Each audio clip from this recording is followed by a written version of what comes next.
Among sailors, the Congressional Cup regatta, staged in California, is regarded as one of the major events in the sport.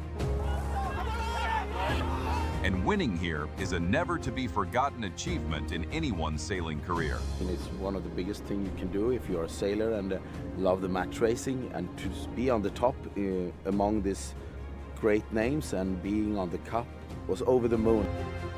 This world-class match racing competition is hosted and staged by the members of the Long Beach Yacht Club and has a magnificent trophy adorned by the names of many of the greatest sailors in the sport, a trophy which has also eluded many others. Such is the challenge of winning here.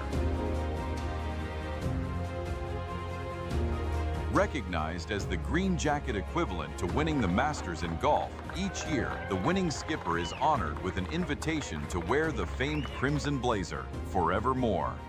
In 2025, Eric Monin became the first Swiss skipper to win his place in history. The 2025 Congressional Cup! What a match! And what a finish! Wow.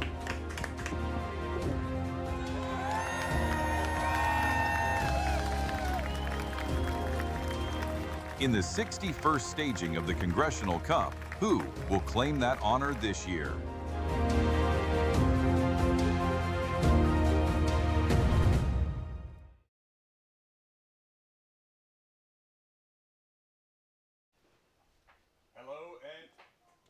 Hello and welcome to day number 4 of this match racing marathon that is the 61st annual Long Beach Yacht Club Congressional Cup. I'm Tucker Thompson with Sam Rosenbaum, Ryan Sanders, Marilyn Cassidy, and our umpire expert Kirk Brown from Long Beach Yacht Club. And we have almost completed 2 round-robin qualifiers. We have 2 more matches, or flights rather, to go to find out who will be the all-important 4 to move on into the semifinals. Right now, Chris Poole, Eric Monin, Yanni Berntsen, well, they're looking strong. So all eyes are going to be on Australia's Cole Tapper and Denmark's Jeppe Bork to see who will get that 4th spot. Let's go right down to the action. We can hear the pre-start signals are already going now.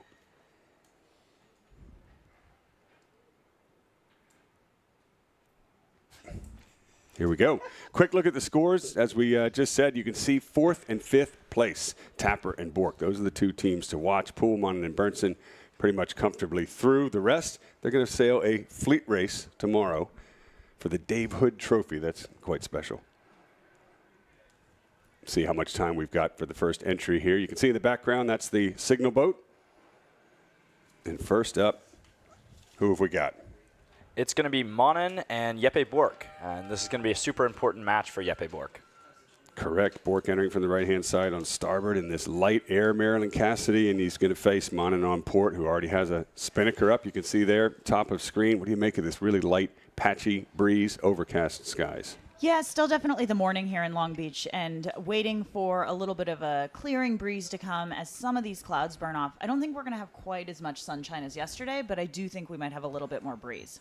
And Sam, Jeppe Bork, a bit trouble there. Hesitation on that spinnaker, non-spinnaker decision? I don't think it's hurt him here at all. I actually think he has a great deal more control over Monin right now. Monin really struggling with the spinnaker trailing out the back of the boat right now. Bork looks very composed and sailing along. All right. Both boats hit the brakes, and this time almost seems like there's a little bit of, I know every day I say it looks like there's a little bit of current. You disagree with me, but you are the local expert, so I'll go with you. Let's get a weather buoy out there. I'm open to changing. You know, they might put one out there because the Olympics are going to be sailed right here at LA 28, just a year and a half time. So that's going to be exciting. Right here off this Belmont Pier in the background, the best grandstand viewing anywhere in the world for sailing is the Congressional Cup will be decided right here tomorrow. Jeppe Bork there, top of screen, hoping he'll have a shot at it. 2 minutes, 38 seconds till the start. And Monin needs to get out of this position. He's being pinned by Bork. How can he do it? So at this point, the only option that Jeppe Bork has to make it into the next stage of racing is to win both of these matches and hope for some trouble on the other side for Cole Tapper. So every second counts here going forward for Jeppe Bork. Yeah, fair point. If Jeppe Bork wins this match and his next one, and Tapper wins both of his, they'd be tied. Tapper loses one. Bork is going to start celebrating. Tapper wins both of his, and Bork will be then tapped out. It's so hard as a competitor to have things out of your hands, but that's kind of the position we find ourselves in today for the 4th spot in the semifinals. And Sam, the position that Monin finds himself in is not that great all the way to the upper left part of this pre-start, is it? No, it's not a very advantageous place to be. Bork doing a pretty good job holding Monin out to the course left side of the starting line here. Both boats have flopped onto port, but nobody's moved. I kind of like what Jeppe Bork has done here. Just really making it stick, twisting the knife, as you say, to Monin. The good news for Monin, well, he's through. But every point counts as far as who's going to face who in the semifinals. And right now, Monin's got that main pegged in, the jib luffing, just trying to keep the bow up away from Bork. The clock ticking down, almost a minute to go. Monin in trouble. Absolutely. As you can see, they're getting quite close to the gate marks at the top of your screen, so they have a ways to go to get back down to the starting line with just 55 seconds to do it. I think this is a great example here of Monin kind of showing the showmanship of match racing that, main all the way on. He's trying to show the umpires, like, look, I'm trying to avoid. It's a masterclass. Well, listen, I like what Bork is doing. To hold a boat still like this and not move for 4 straight minutes. It's 37 feet long. That is not easy to do. Monin's still stuck head to wind, not moving. And here goes Bork, putting the spinnaker up, falling off onto starboard, accelerating away. This has been Bork's start the entire way. 20 seconds to go. He'll get down below the line, likely a jibe onto starboard. No, he doesn't even have time to do that. It'll be a drop and then attack at the committee boat. Here comes the spinnaker from Monin. Monin is a light air master, but I hate to tell him this. He is going to be behind at this start, no question about it. I was impressed with his speed all of a sudden, and I realized, no, that was the drone. Yeah, absolutely. There's the gun. Both boats over early. No surprise there. As Bork's spinnaker comes down, so does his yellow flag, and he will just luff up onto port. Monin goes for a jibe, drop, big turn for the Swiss team. And a great start for Jeppe Bork, doing what he needs to do if he wants to stay in the Congressional Cup. Yeah, I really think Jeppe Bork did a great job being patient with the spinnaker hoist, and I think it benefited him. He had a much cleaner hoist and drop than Monin both times there.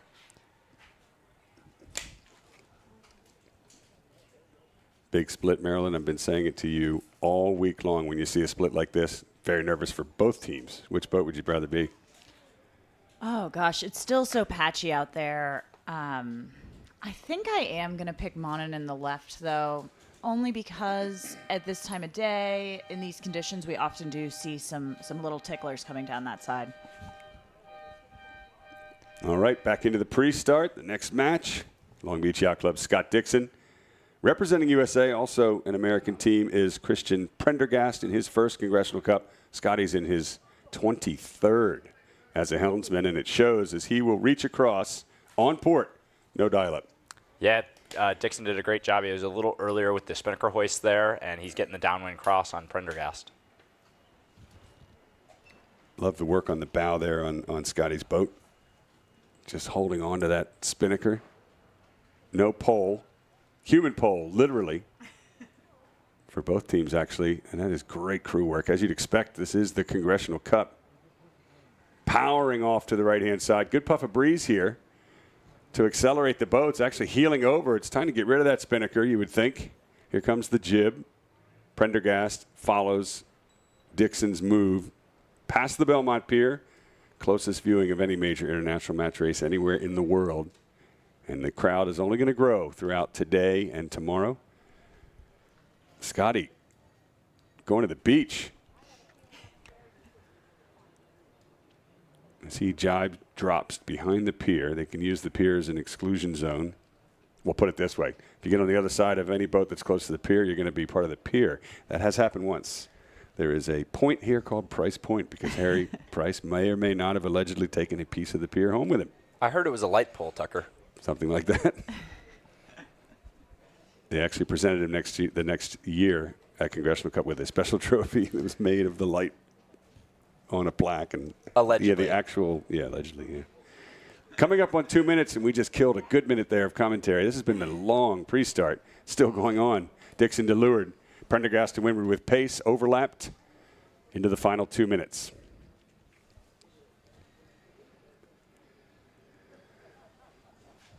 Now, if I was a tactician on either of these boats, I'd take a quick look upwind Maryland, and I'd say, who got ahead from the left or the right, Monin or Bork? What do you think? I think Bork is looking really strong up the course, but we are in a little bit of a left phase, so it's hard to say. Gosh, this is why you don't ask Maryland to be the tactician. When you need a quick, definite call, you got both sides. You got no further ahead than we were a minute ago. What do you think, Sam, of the side of the course? I think Jeppe Bork had a much better start, of course, but I think he's actually gone pretty well out on the right. Monin is coming in from the left with a head full of steam.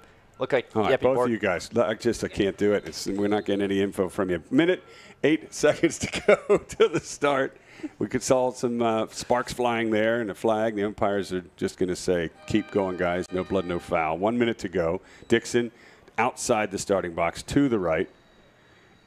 And at the top mark, you can barely see it in the background, upper right corner there under the logo, it's Bork from the right. Now, the tactician will be telling both skippers the right was working in the last match. Is that what Scotty's trying to fight for? And Prendergast. Prendergast is now shifting to Scotty's right. So both of these teams are definitely fighting Maryland for the right side of the start. Absolutely. And Dixon with that luff here gives Prendergast the opportunity to see if he can come in and get a late hook, preventing Dixon from starting, because they are both above boat lay line right now. And Prendergast has done a really nice job keeping the pace on here. I don't think he can quite get there. I think there's a little bit too much distance between the boats, and it's going to be a large speed kill for Prendergast. And a wind shadow off the back of Dixon's main as Prendergast's bowman says, let's go, winding his hand up, 5 seconds, time to race this race. Here comes the gun. Yes, they were over early. I thought they were. I wasn't going to say it, but both of them were over early. Both unforced errors. Look at the choreography. Both teams spin at exactly the same time. Who's going to get back below the line first? Both of them jibe. Both of them clear. Both of them wind up onto port. So it's basically the exact same start, but it's just reversed itself. And we cross the line again, this time with both teams heading to the right. I think actually Prendergast got the slight advantage out of that restart. I would agree, Tucker. From what I saw on the committee boat, it looks like Prendergast's OCS flag, his yellow flag came down just a little bit before Dixon's blue flag. Both of them were just going at about 4 seconds, and I thought, maybe I've got my time wrong, but no, they did. I think that it's difficult, too, in these sort of patchy conditions. They just had a puff come down to the starting line, and so some of the time on distance they'd been doing in advance of the start might not have quite been as accurate as they'd hoped. All right, back into the pre-start, folks. We're going to leave those two to battle it out upwind. Oscar Garetta, or Ian Garetta, sorry about that, against Oscar Angstrom. Garetta from France and Oscar Angstrom from Sweden.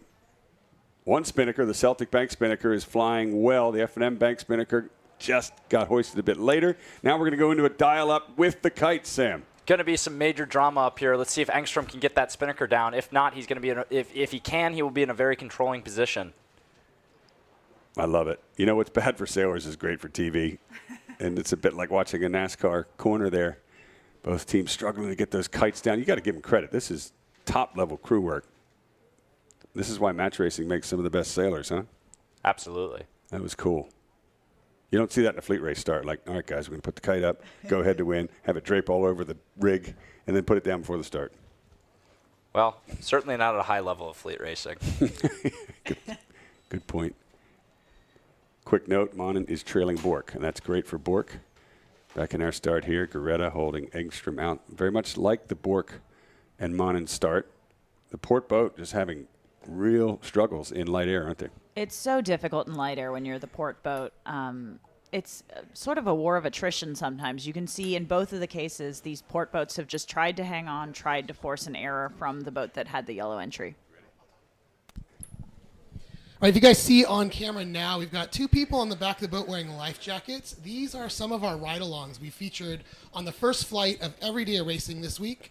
These are members of our sponsors companies. These are Club 100 members. Club 100 is a group here at Long Beach Yacht Club that support the Congressional Cup by making donations. So in this first flight, all 10 teams will be carrying a ride-along member who have the best seat in the house. You're not kidding. That would be like the passenger seat in a NASCAR or I don't know very many other sports where you can have a guest in the race, on the boat. How cool. Kite's back up, Sam. Yeah, Kite's going back up. Engstrom with a slightly better set there, but nothing too assertive. This is the battle of the banks. Celtic Bank against FNN Bank. Can we not do the puns, Tucker? If you tuned in yesterday, Tucker had about every bank joke there could possibly There's no be. accounting for taste. Yes, I know. Oh, come on. Both teams look like they're banking on a right-hand start. I do think we should thank both these banks, though, because Farmers and Merchants is with us yet again. This has to be their 6th or 7th year. Celtic Bank, brand new to the Congressional Cup. What a beautiful spinnaker they've got there. Thanks to Mary Voigt for making the pink spinnaker happen this weekend. Thanks to both of them for being so invested in the Congressional Cup. Oh, you're just breaking me here, Tucker. Break the bank. All right. That killed a minute as well. Sorry, folks. The jokes only get worse throughout the week. Let's focus on some sailing here. That kite is kind of dragging in the water there. Bowman just sorted it out. So we've got Engstrom trailing, but with pace. Reeling in Garetta, who's just sort of waiting to see if he can hook him. Garetta's a bit slower, though, and probably needs to pick up the pace. So the bow's going down. 40 seconds to go. Both boats are early. We saw the last teams being over. These teams don't want that to happen, so reaching down the line here. 32 seconds on time, I think, for the pin. So we're going to get ready to wind up towards the line. 25 seconds. Engstrom, one last dig, one last hook. Can he get it? I don't think so, particularly in light air. That's going to be a tall order, or has he got an overlap? He does right now. He's got really nice pace. Just swings inside. Engstrom, we've seen winners coming out of the right side, so I think he wants to start at the committee boat and head out to the right. Engstrom pushed Garetta down towards the pin. Tacked away, split tack start. There's the gun. Garetta has the right, or the left rather. Engstrom has the right, and both boats are going to tack right at the start. So here is the first cross, right off the line. Engstrom on starboard. Otherwise, it's pretty much bow to bow, so Garetta's going to go for a close, tight duck. Engstrom lets him go. And now, Maryland, we've got a split upwind. I would say that the right does seem to be filling in pretty well as we're seeing fewer and fewer patches over on that side. Tell you what, just looking around the course, all the matches in play are dead even, bow to bow, glued to each other. Maybe you can give us a quick update. Who's ahead in which match? Yeah, looking up the course, we've got Prendergast leading the Club 100 Gold Spinnaker in Dixon, and Jeppe Bork just leading Scotty Dixon by a Eric Monin with a very thin margin.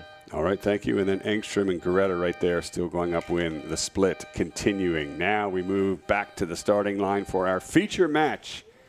Very important match for Cole Tapper. Put it this way, it's his to lose the 4th spot in the semifinals, and he's up against Yanni Berntsen. No easy task there to topple the former Crimson Blazer winner. And Yanni's just had such a good week. He's really sailing well. It seems like he's been keeping his cool. This is going to be a tough one for Tapper. Listening in on board, audio from both teams, visuals right now from the back of Tapper's head. Lite långt fram. Jag tycker det är okej. You know, Sam, you and I were talking about this yesterday. Love the dial-up. It looks like nothing's going on, yet there is so much going on. Absolutely. It's probably my favorite part of match racing is there's this moment where it looks like everyone's just kind of sitting around hanging out, and you're looking for any microscopic movement from the other team to initiate something happening. Yeah, you see Cole Tapper there. Each skipper looking at the hands of the other skipper to see if there's any rudder movement, waiting for the other to flinch. The bowmen are steering the boats right now by physically pushing the head sail, the front sail there, right or left. Look at Tapper's boat. He called for push to the right, then cut. The only way they can stay head to wind with no speed on the rudder is to push and then cut, push and then cut the head sail there. This is great. Stand by, backa stol, 2-1 höger, höger. And we heard Cole Tapper saying back main to the right, so he's telling his crew to push the mainsail out to the right side. Yanni Berntsen mirroring him there. They both did exactly the same thing except in 2 different languages. I will wait. Okay. Sorry, Papa. Seemed pretty relaxed on Bernson's boat. On both boats, laughter it's, there. Tapper and Yanni Berntsen having a good little were they bit of talking to banter. each other, They were were they? talking. Yeah, Tapper just called Yanni Berntsen Papa. That's awesome. That's sailing's version of trash talking on Absolutely. the field. Berntsen backing up faster, or rather Papa, backing up faster than Tapa. Well, I got the opportunity to sail with Yanni Berntsen last week, and he is a little bit of match racing Papa. Says the youngster. Wouldn't want to be against him in a match race, particularly in these boats. Look at these boats accelerating in reverse. I love this. And to my eye, it looks like Yanni Berntsen has just a bit more pace than Tapper here. Oh, yeah, they're reaching. They are reaching along the start. And this is new, Marilyn, of all the cups we've seen. Both of these guys are reaching on, I don't know what tack, in reverse. Starboard, I guess. I think we would say that they're on starboard, especially now Berntsen's let his boom go. It's spilled over on the Okay, now port side of the boat. Tapper better get ready to accelerate away from Berntsen here because he's still in reverse. Berntsen is moving forward. Berntsen's going to be a leeward boat. Tapper's going to have to start avoiding. Just behind them is actually a very close finish. We'll give you an update on who wins.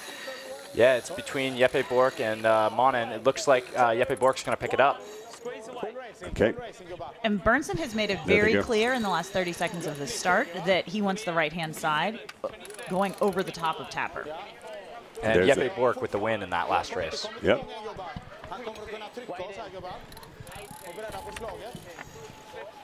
Huge for Jeppe there. He's got to win all the rest of the races if he wants any chance of advancing. Yep. And Tapper needs to win as well. He knows Jeppe Bork just won a match. And you can feel the stress on Tapper's boat. Solidly behind the Australian team is to the Swedes. Jeppe Bork with a very assertive start off the line there. You mean Berntsen, yeah. Excuse me. I got to be honest with you, that was 4 minutes of dial-up and reverse before they decided to just back below the line and then start. They didn't change anything after the dial-up. That was pretty cool. Yeah, there was no time spent playing in the playground, that's for sure. I've never seen that one before. Now, look at Berntsen's angle, pointing higher and faster than Tapper. Tapper's lower, just trying to get some pace there. Shouldn't have the bowman up on the front. That's an unusual deal. And I'm not sure what he's working on, but it should have been dealt with before the start, of course. I would bet that they had their spinnaker ready to go in case they were able to exit the dial-up, and so he's probably just fixing that. Of all the times to do it, though, look at, you can see that they've dropped back a little bit. Oh, he's back on the bow again. Not now. I would be doing it later. Because if Berntsen rolls over Tapper, it's going to be much harder for the Aussies to catch up. Well, and people might not know this about you, Tucker, but you were a bowman on these boats. I try to forget that. You know, it's like PTSD. The bowmen work really hard, and these guys are the best in the business, that's for sure.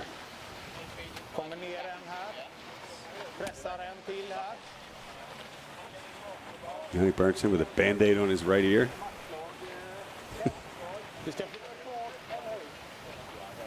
Berntsen has just been taking small gains ever since the starting gun. Yeah, and to my eye, it looks like he's picked up maybe a half a lane. He's just every little puff, he just seems to scoot to windward just a little bit more and forward. Did you pick up on what he said there, Marilyn? I'm waiting my Swedish translator, actually.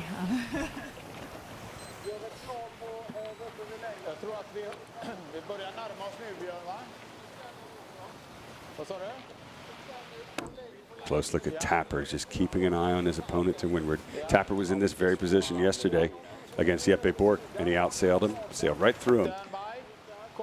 See if he can do it again to Yanni Berntsen. Both boats setting up for attack. Berntsen will go first. Tapper will go a little farther for clear air. And now the Aussies set up.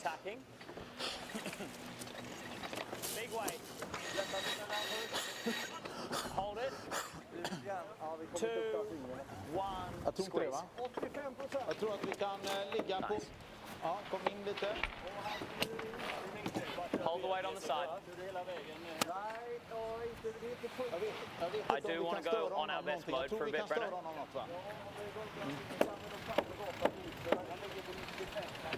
Tapper's not out of this by any stretch. And you heard Cole Tapper asking Max Brennan, his trimmer, the Bear, as the boys have told me is his nickname, our best mode here. They're just trying to put their best foot forward and gain to Burnson wherever they can.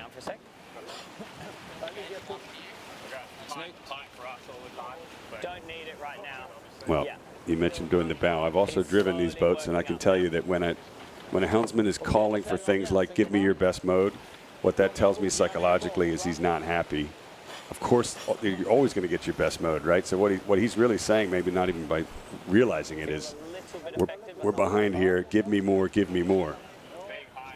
Trying to catch Burnson.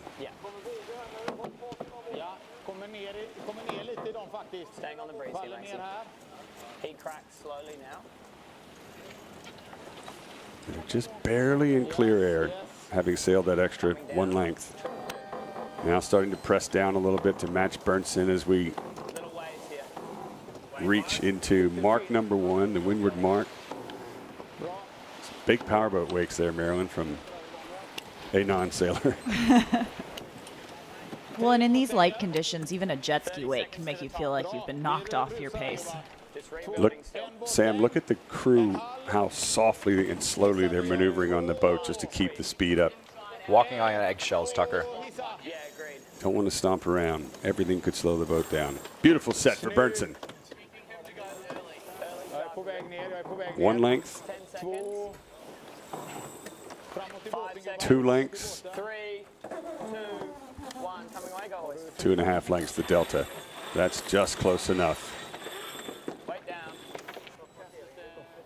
Känns lite långsamt faktiskt. Och kommer upp en här. Kommer upp en här. It's a good thing that was Swedish, because if it was in English, we would have had to bleep it.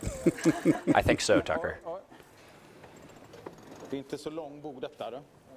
Couldn't agree more. Han har något annat än vi, eller? Nej, men han kommer med fart. Han jippar. Vi matchar. Kommer här. 2, Jibing. 1, Victor. In Swedish, that means we're jibing. You know how I know that? Because they're jibing. Wow. This is like Duolingo. Multilingual. Tucker's actually been, he's got Danish, he's got Swedish, you've got Italian, I think. You've got it all figured out. No downs yet.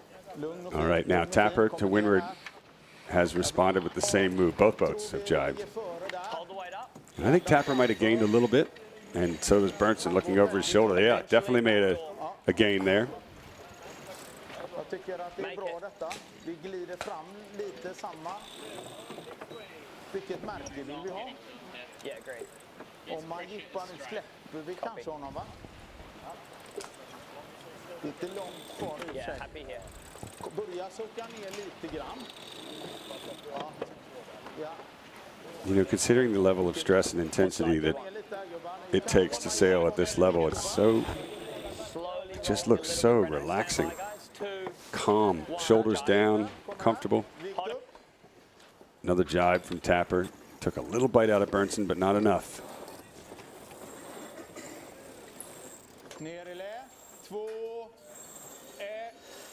If anything, Marilyn, maybe just the trailing boat gets a puff first as it comes downwind. Yeah, absolutely. One of the biggest threats right now would be Tapper bringing pressure down to Burnson. Tapper looking to blanket or steal the breeze from the Swedish team. Yanni knows it, so he's keeping his air clear forward. Quick update, Scott Dixon won his match over Christian Prendergast. Another point for the local team. We're on board with Yanni Burnson, former Crimson Blazer winner from Sweden.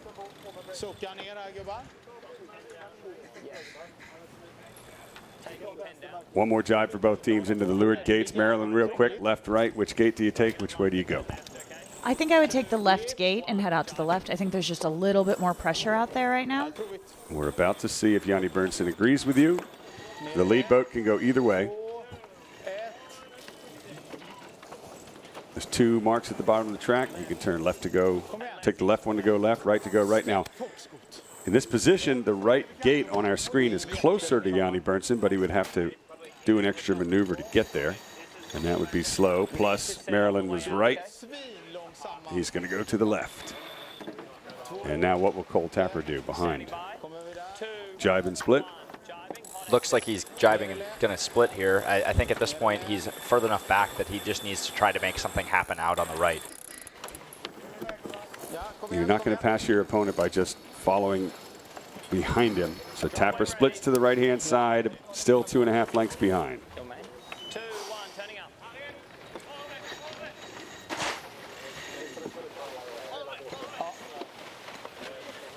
Ja, men vi gör ju inte jobbet. Vill upp i fart, det vet More du. main. Vill upp i fart först, Anne. Not horrible. 2, 1, kommer slag. We need to go a little bit here. I've got one righty coming. Pressing into this, Breno. You just heard Tapper say, we've got one righty coming. He can see a shift on the water. He's Yeah. to the right of his opponent. If you get a righty when you are right, that is an advantage. So is he going to get enough of a righty to catch up Berntsen? And That's we're the question. looking up at the course, left side of the course. Yanni Berntsen's actually tacked over and maybe seen the righty as well, and he's chasing Cole Tapper out to the right now. Taking a Now, little bit of height. as you guys know, in light air, the velocity is more important than the angle. And right now, to my eye, Yanni Berntsen has better pace and more wind, I think, in the middle of the track. Copy. I agree. Definitely agree he's in more velocity, and he looks like he might still be in a little bit of a left phase with his bow up just a bit higher than Tapper. So at the moment, and you can see Tapper just behind his hat brim there. At the moment, it is a gain to Berntsen. Det är lite störd vind här. We're not tackling.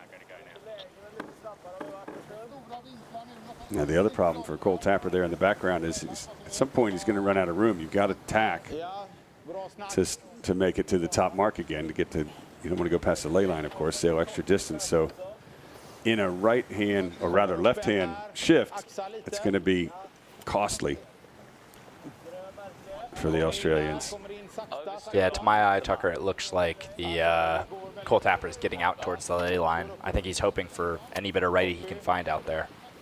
And as Ryan mentioned at the top of the show, you know, Jeppe Bork needs Tapper to lose both of his matches and win both of Bork's matches, and then still have somewhat of an issue Ja, copy. to break the tie.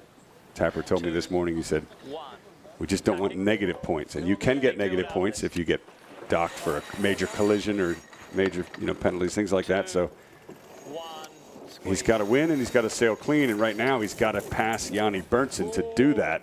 It's not looking strong. Och press. It's a difficult position to be on the starboard ley line with a few boat lengths of split between the boats. Now this is good. Keep the weight up. Vi är ganska bra här. Vi kan nästan ligga kvar på denna. Ligg kvar på denna trimmet. No, this is fine. Quick update, Oscar Engstrom just crossed the line in his match ahead of Ian Goretta. And downwind, I think that's Poole ahead of Trimma nu för styrning. Piero. Mitthällen. Just on the left side of your screen there. Trimma mitthällen för styrning. Parallella bara så är jag nöjd.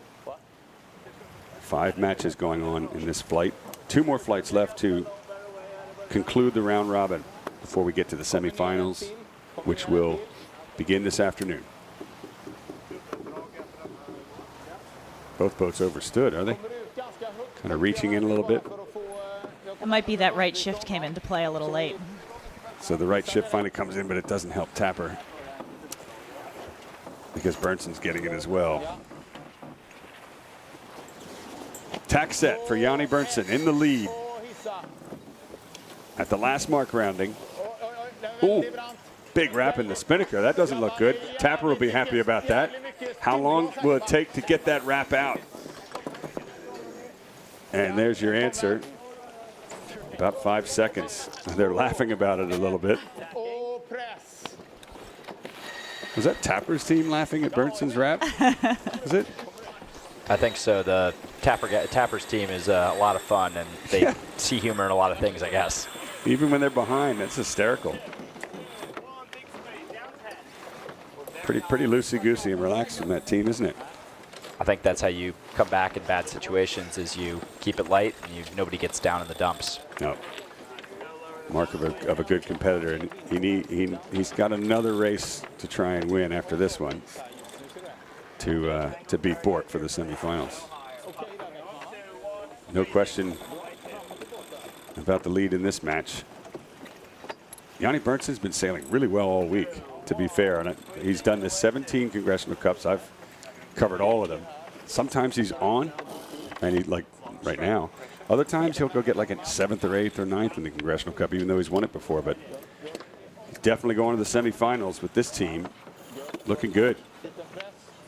Yeah, we've been saying it all week, Tucker. Yanni Berntson's got a whole different set of attitude, and he's just been sailing very assertively all weekend. Well, let's talk real quick about the semifinals. So Chris Poole is in the lead, right? He's only lost, I think, 1 match. But you see these veteran teams get better and better throughout the week. So even though someone like Poole could be dominant for the first few days, the delta gets closer and smaller between these top teams as we get to the semifinals. I'm sure we're going to see that. As Tapper jibes with Berntson. He knows there's not much time left in this final run to the finish.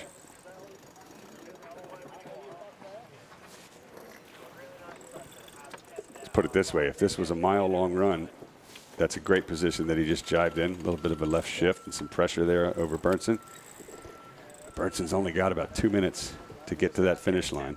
And Tapper wishes it would take all day. Yeah, to my eye, Tucker, it looks like Tapper actually made a small gain there on this run. I don't think it'll be enough, but he's certainly gained some ground.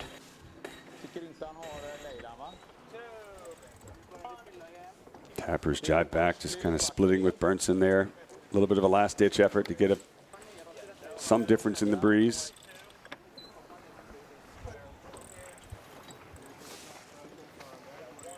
One more jibe for actually both teams.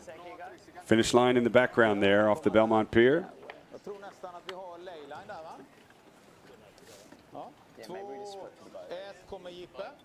Oh, 2-1 como jipe. That means 2-1 jibing. Tucker, it's like sitting in a Swedish classroom Swedish with 101, you. yeah. I wonder if I can get college credit for this. I have no clue what they're saying, but here we go. They're saying good race, I'll tell you that. And it has been for Yanni Berntsson. 3 lengths to go. Tapper did catch up. Tapper has brought some breeze down this run, closed the gap, but not enough. Here's the final jibe. It looks pretty close from this camera angle, actually. He's caught up a lot, to be fair. Now he really wishes he had another minute or 2 on this run. He has really reeled Yanni Berntsson in, but it's over. Yanni Berntsson wins the match, an important one, over Cole Tapper.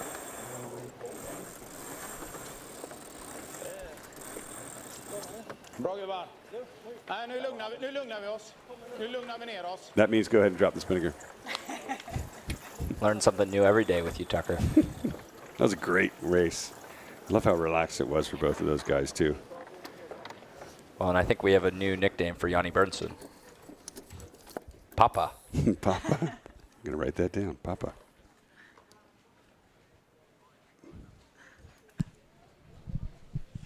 So Tucker, that win for Berntsson, his 12th of the week here.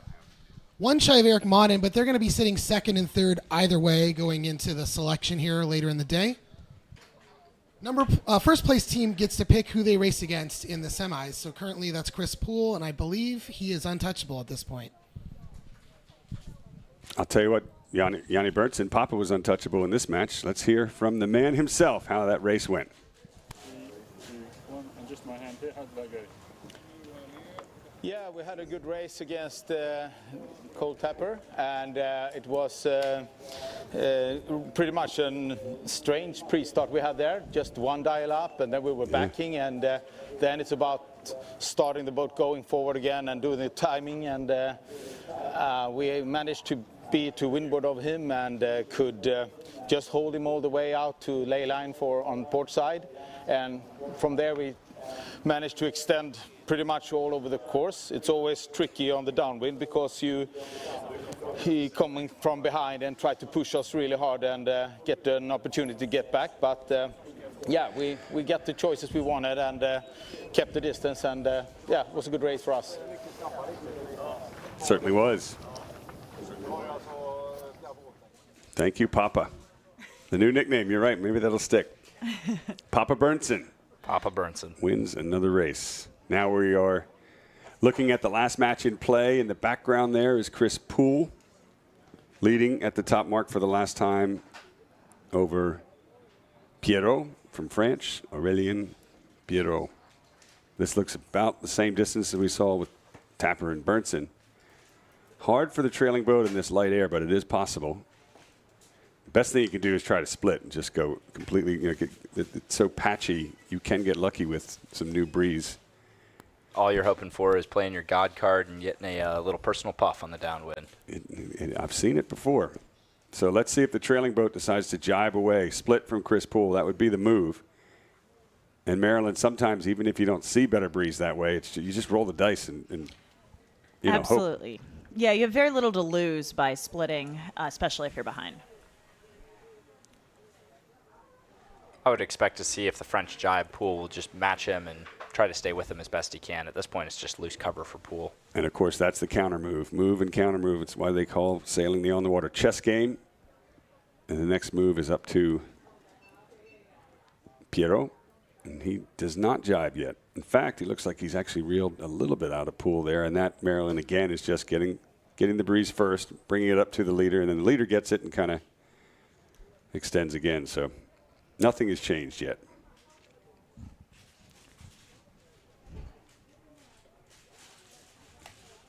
Yeah, looking up the course, it seems like they're in a bit of a right phase here. They both seem pretty headed coming down the course here. Yeah, that's a great observation. I was just going to say, Sam, that's a great observation. It could be a little bit of a right shift. The race committee had been sending boats to the right hand of the two weather marks recently, so maybe a little bit of a readjustment coming. And Maryland, what's the long-term forecast for today? Do we know? I would say that I don't think we're going to get quite as much sunshine as we did yesterday, but it is supposed to clear up a bit more. And there's the potential for some of the upper teens in terms of knots this afternoon, in spite of a not-so-clearing event. We'll take that. We'll take the upper teens. That's great conditions for these Catalina 37s, now in their 37th year of competition in the Congressional Cup. Right, Ryan? Yes, sir. Catalina 37s are used all year long by Long Beach Yacht Club. We have them for our Wet Wednesday series, multiple events throughout the year, and they do a little bit of extra prep work. They take off the lifelines, get them ready for the Thicker Cup and Congressional Cup. But yeah, these are the very boats that many of us at Long Beach Yacht Club have learned to sail on.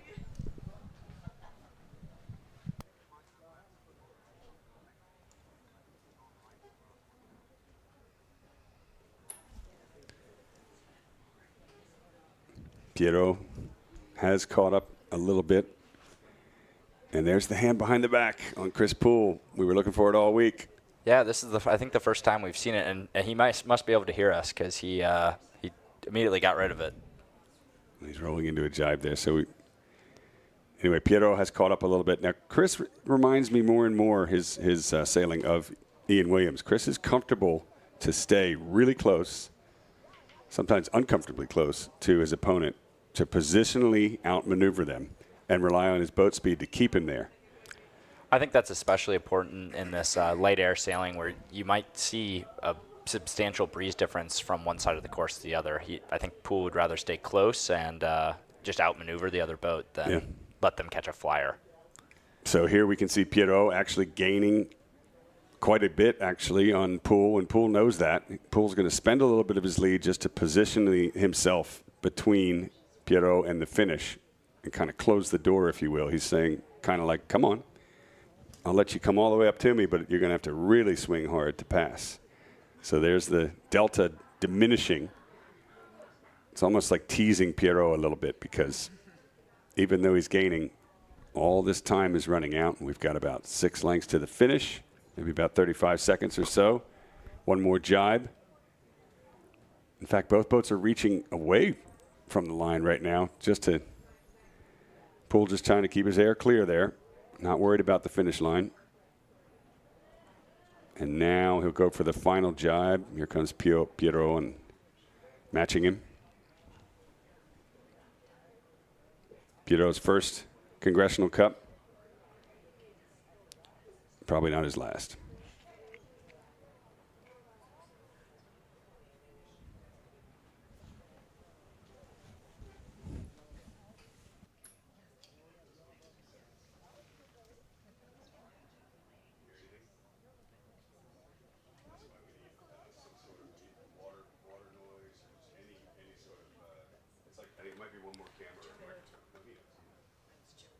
And that's going to be Poole's 16th win of the weekend over Perot.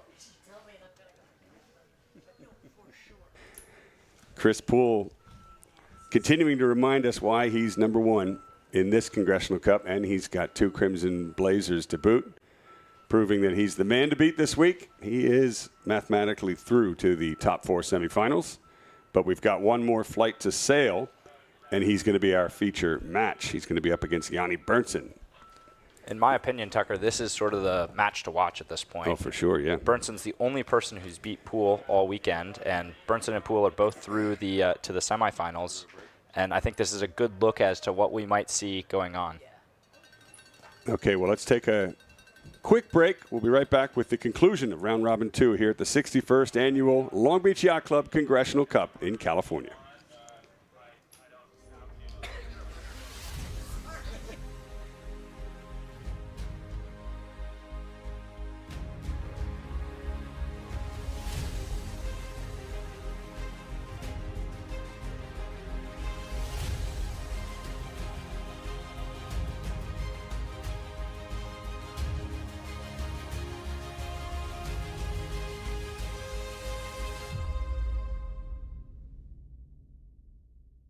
In championship sailing, there are no second chances. Every move matters. Every decision counts. Selling your business is no different. It demands precision, judgment, and the right partner to navigate critical inflection points when it matters most. Since 1998, Plethora Businesses has successfully guided hundreds of business owners through complex transactions with strategic results. Precision wins. PlethораBusinesses.com.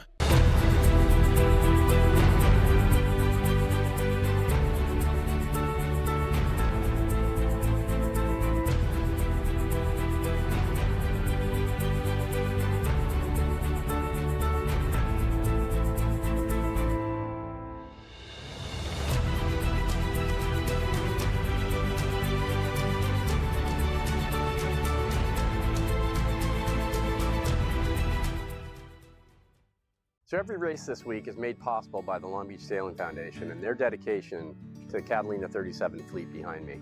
Their investment in these remarkable boats supports not only competition, but the spirit and legacy of our club.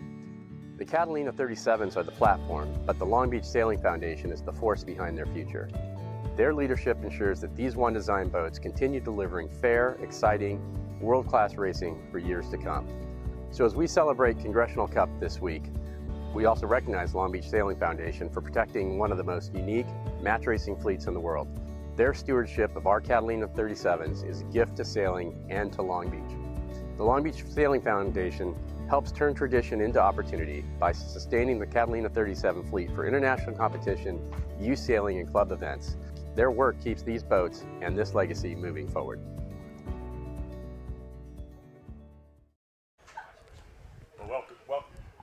Welcome back to our live coverage here in Long Beach, California. We're under a delay, well, very short delay, but it's a perfect time to explain a night that I think was one of the coolest moments I've ever seen covering the Congressional Cup, Ryan.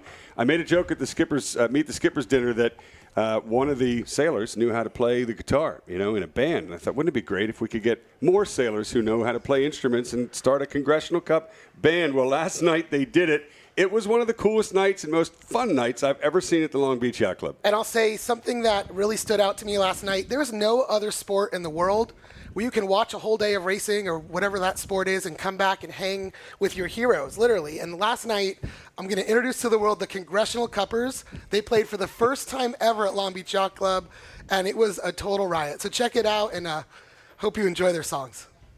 Where is it at?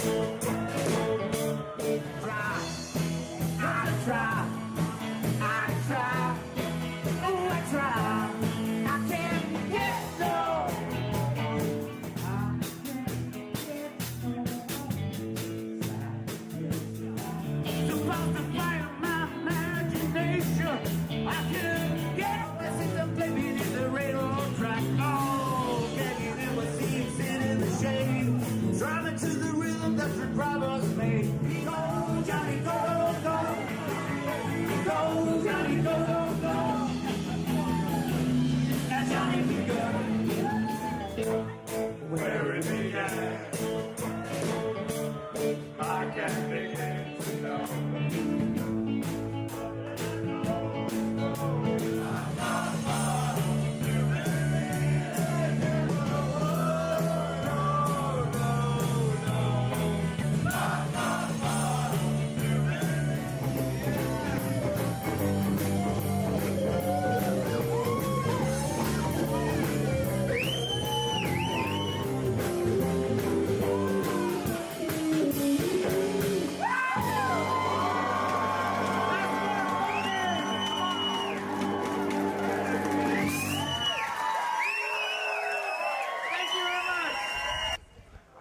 You know, sometimes the best moments are the ones you don't expect at all. That was so cool. And those guys were good. It was so fun. When they sang Johnny Be Good, I love that he said Yanni Be Good. It was just a great night. Just going over the list of names we had here. So Johan Bachmann from Yanni's team played vocals and guitar, and he really was a great singer. It was really fun. Mark Monin from Eric's team played lead guitar. The solos were incredible. He borrowed a guitar and an amp. It was great. Our own Bill Durant played the piano. We have a big grand piano there. It was really great. Jack Gortner, who is from Long Beach Yacht Club, a member, got to play the drums with the Congressional Cuppers. And Mitchell Slokov, who is actually the boyfriend of our videographer Simone out on the water. He came up. He's a professional musician. Yeah, bass Maybe guitar. that's why they sounded so good. But such a fun time. That was so cool, and a memory that I will never forget. I know everyone that was there. We keep saying, come back to the yacht club after the racing, because not only do you have the press conference, but we just have so much fun. You can meet all your heroes, have a great time. So I appreciate you for facilitating that, Tucker. Oh, it wasn't me. It was everybody else that put it together. And who knew Cole Tapper actually can't sing? Oh, yeah, the surprise. You said he could sing. It was a good time. Oh, man. So it's like fun. Karaoke. Anyway. I can hear the horns in the background. We're going to get right back into the racing. And then if you are watching this locally, come back to Long Beach Yacht Club every day. It's a party. It's great. A fun time. Congressional Cuppers.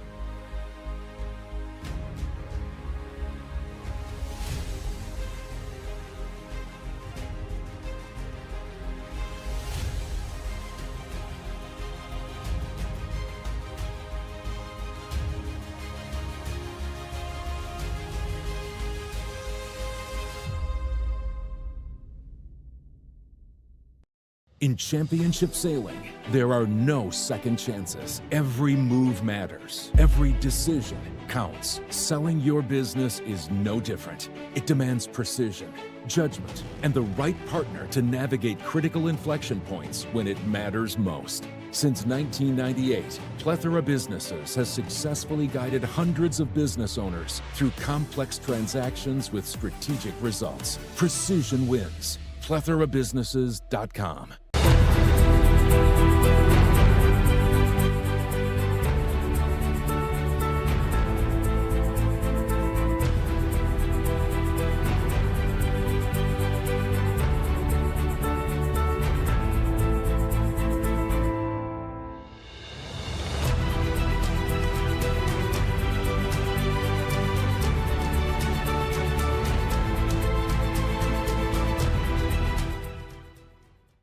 So every race this week is made possible by the Long Beach Sailing Foundation and their dedication to the Catalina 37 fleet behind me.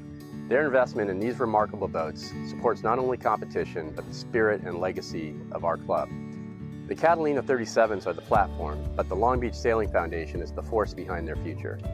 Their leadership ensures that these one-design boats continue delivering fair, exciting, world-class racing for years to come. So as we celebrate Congressional Cup this week, we also recognize Long Beach Sailing Foundation for protecting one of the most unique match racing fleets in the world. Their stewardship of our Catalina 37s is a gift to sailing and to Long Beach. The Long Beach Sailing Foundation helps turn tradition into opportunity by sustaining the Catalina 37 fleet for international competition, youth sailing, and club events. Their work keeps these boats and this legacy moving forward. Here we go, live back out on the water. Let's go look at the racing because we're about to enter the pre-start. It's going to be Prendergast and Engstrom, just a couple seconds away from the 4-minute entry period. This will be the last flight of races in the double round robin qualifiers. Then we will move into the top 4 semifinals. Overhead shot, top of screen. We're looking at Engstrom entering on starboard, Oscar Engstrom. Christian Prendergast from USA entering on port from the left. Textbook dial-up coming up, Marilyn. Yeah, and with a little bit more breeze than we saw in the first flight, we're really maybe going to see a little bit more action in the pre-start than we did in some of those dial-ups. Well, we just did. No dial-up at all. What do you make of that, Sam? Yeah, I'm not so sure about that cross for Prendergast, but I'm not seeing a flag from Engstrom. He looks like he got the windward cross and made it through. It's a righty puff, I think, Marilyn. And that's probably what got the port boat across? Yeah, I think so. We've even seen the race committee shift the whole course a little bit to the right, but I think we're just continuing to get right pressure. So that's probably what these two teams will be fighting for. As the spinnaker goes up on Engstrom behind, trying to close the gauge on Prendergast. With 3 minutes coming up till the start, just to windward of the Belmont Pier here in Long Beach.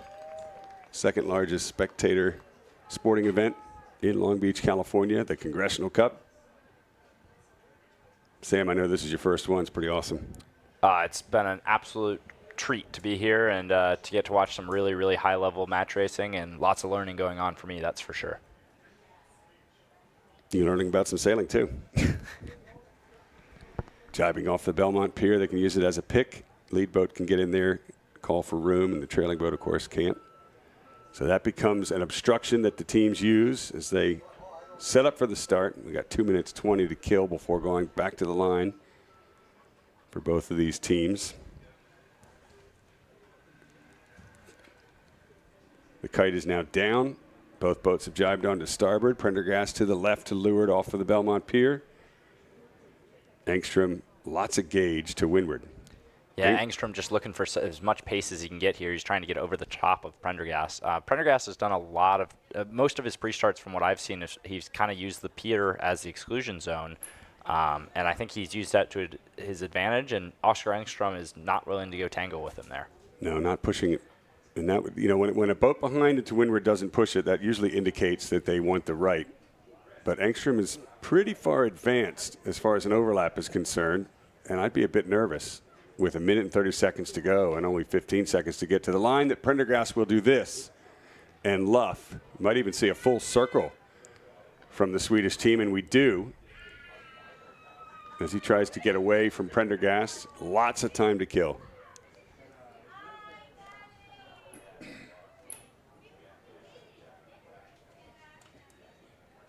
And so now Engstrom jibes back to leeward. Prendergast now is to the right and to windward, but he's going to jibe on starboard, port starboard. That's going to force Engstrom to jibe as well in front. Engstrom, to my eye, looks very slow.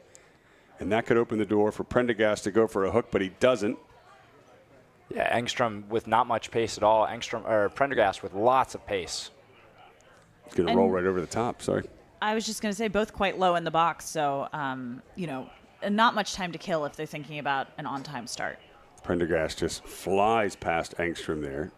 And we've got 30 seconds coming up to the start and maybe 18 seconds to get to the line. So you're going to kill a little bit, but there's plenty of room for Prendergast to go down towards the pin. The rule in match racing, you don't necessarily always have to win the start. You just don't want to lose it. You want to get a relatively good start. Well, Prendergast is going to do that, and I'm not sure Engstrom will. No, I don't think Engstrom was going to have a good start at all here. Prendergast is going to be on time with pace at the line, and Engstrom is way back from the line and not moving very quickly here, Tucker. Not at all. That mistake, that loss, that 3 boat lengths behind started a minute ago over here. Engstrom pulled the trigger way too late and never recovered. Yeah, he was. It almost looked to me like he was trying to pull a penalty maybe out of Prendergast, but I don't think that was the right thing to do there. Too soft, too slow. Absolutely. Too bad for Engstrom. Great job for Prendergast in his first Congressional Cup leading upwind as Engstrom only now crosses the line. Can I say something mean? But it's true. Go on, Tucker. Yeah, I'm just glad this isn't our feature match right now. Wouldn't be much to talk about there except how great Prendergast's race is going to be. Anything can happen, but in light air, it's very hard to catch up. So we're going to leave those guys to it with Prendergast well out in front. Come back to one of my good friends, Scott Dixon, in the pre-start against the reigning Congressional Cup champion, Eric Monin. Monin will be entering from the top of your screen from the right on starboard and into the pre-start box, and Dixon on port from the left. And Monin just a hair late compared to Dixon there. Monin probably 3, maybe 4 seconds late from the on his entry there. And that could Maryland get Dixon across? Maybe so. It looks like he's trying for it, but I'm not sure if he has it. It's going to be tight. I think he does. I think all the time he's across there because Monin's altering, which means he doesn't have rights. And Scotty's got it well across. No dial-up.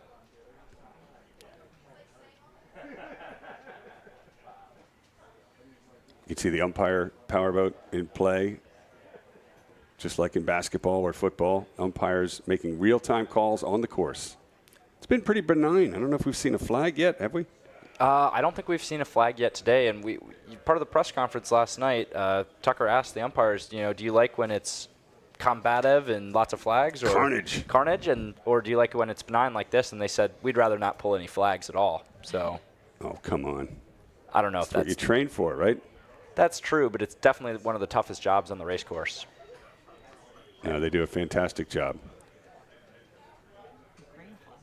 In fact, the Congressional Cup, you might not know this, Sam, because you're younger than, well, me anyway. This is where on-the-water umpiring was invented, at the Congressional Cup. Yeah, I heard that from our chief umpire here in the box yesterday. It's really cool, and I certainly wouldn't want to be an umpire on the water because it's a really tough job. Well, you love the umpires right up until they give you a penalty. Then all of a sudden, it's there goes the love. But anyway, no, it's great. And here comes Scott Dixon deciding he wants to lead in over the top of Monin. Monin, the best light air sailor, bar none, in this regatta. Grew up sailing on the lakes in Switzerland. So when it's light like this, man, you don't even want to race Eric Monin. He won this event last year in these conditions. You remember, Marilyn? Light, patchy. Yeah, and he looks like he's on the attack here, really looking to see, can he get a piece of Dixon? How close can he stay to try to keep the action coming for us in this pre-start? And pressure-wise, more, I think, coming from the right-hand side here, and then long range, a little bit of new pressure from the left. That makes it kind of difficult. Decide, do you want to go for short-term right-hand or long-term left? Yeah, I'd certainly be thinking about the right for the short term and for the start. Yeah, get the lead at least. Right now, Monin is behind and to windward, signifying he could have the right if he wants it, but we've got a lot of time. He's going to push Dixon into the pre-start. Dixon's going to try not to get an overlap, so he puts his bow down away from Monin, luffs up with a big gauge. Monin really making a statement that I think he wants the right. Dixon's counter move would be to close gauge, so he luffs up, slows down. Monin looks like he's going in for a hook. Is he going to get one and try to luff Dixon? I don't think. Okay, yep. There is an overlap. Monin being aggressive in this final minute, pushing Scotty Dixon, and now shifting over to the left. And Dixon in a bit of trouble here. Will Dixon be able to get a tack back onto starboard? He luffs up right now, and I don't think he can tack. Dixon has been boxed into the corner. He can't bear off or else he'll hit the signal boat. He can't luff up because he's got Monin. Monin almost let him go there. But Monin knows Dixon's going to have to do a down speed tack and dip below the line. It's going to be a bad start for Scott Dixon and a great one for Eric Monin. 20 seconds to go. Can Scotty get all the way around and restart in time? It's a really tall order in this wind condition. It would have taken a long time to jibe. It's still taking a long time to tack behind the signal boat. Here comes the gun as Scott Dixon's now on starboard. And Monin actually having to do a little poke to make the pin there. It looks like he killed a little bit. He was a little early and had to kill time going down to the pin and had to poke just a little bit. Didn't seem to hurt him too much, did it? And that righty's kind of fizzled out, Marilyn. The lefty's come down the track faster than we thought. And that's probably why 45 seconds ago, Monin, who was to the right, shifted over to the left of Dixon. Yeah, someone like Monin, who has such experience in light air, has always got to have his head on a swivel, even in the pre-start. Yeah, I think we saw that kind of that shift happen. It looked to me like he wanted the committee boat, and then he went for another attack on Dixon and pushed him down the line and said, "I want the left."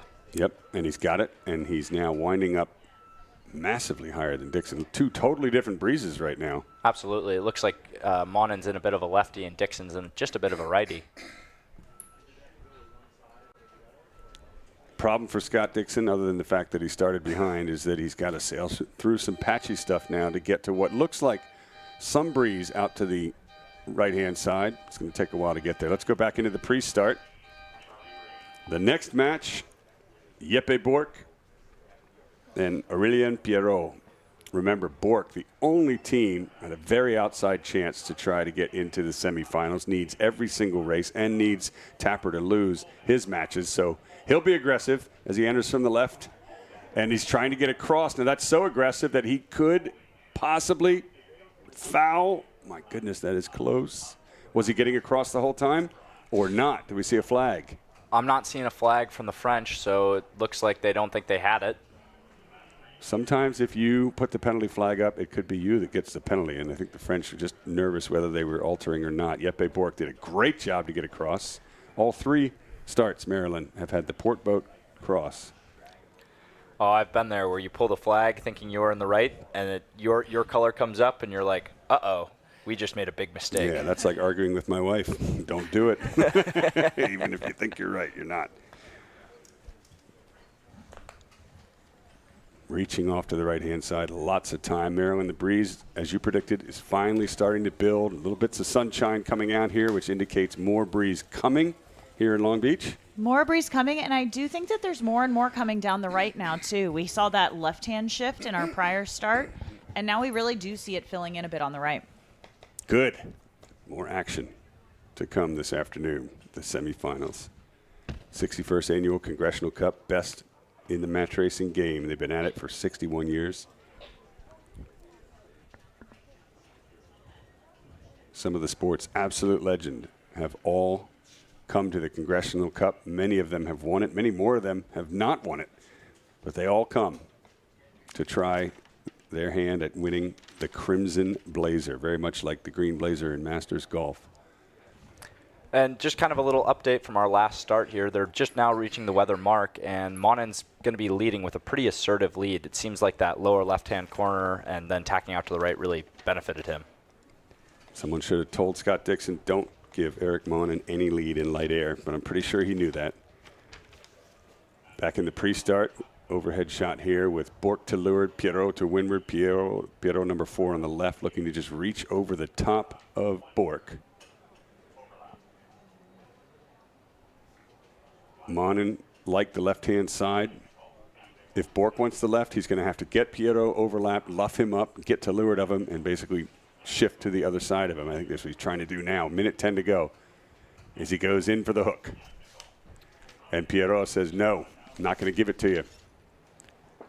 Bork, I think still got what he wanted there as far as pushing Pierrot down the line. I mean, even when you go to attack, you're pushing the whole start to the left in the box. Well, and also have a look at Pierrot is below lay line for the pin. He's going to try and luff up here, and that's just going to slow him down.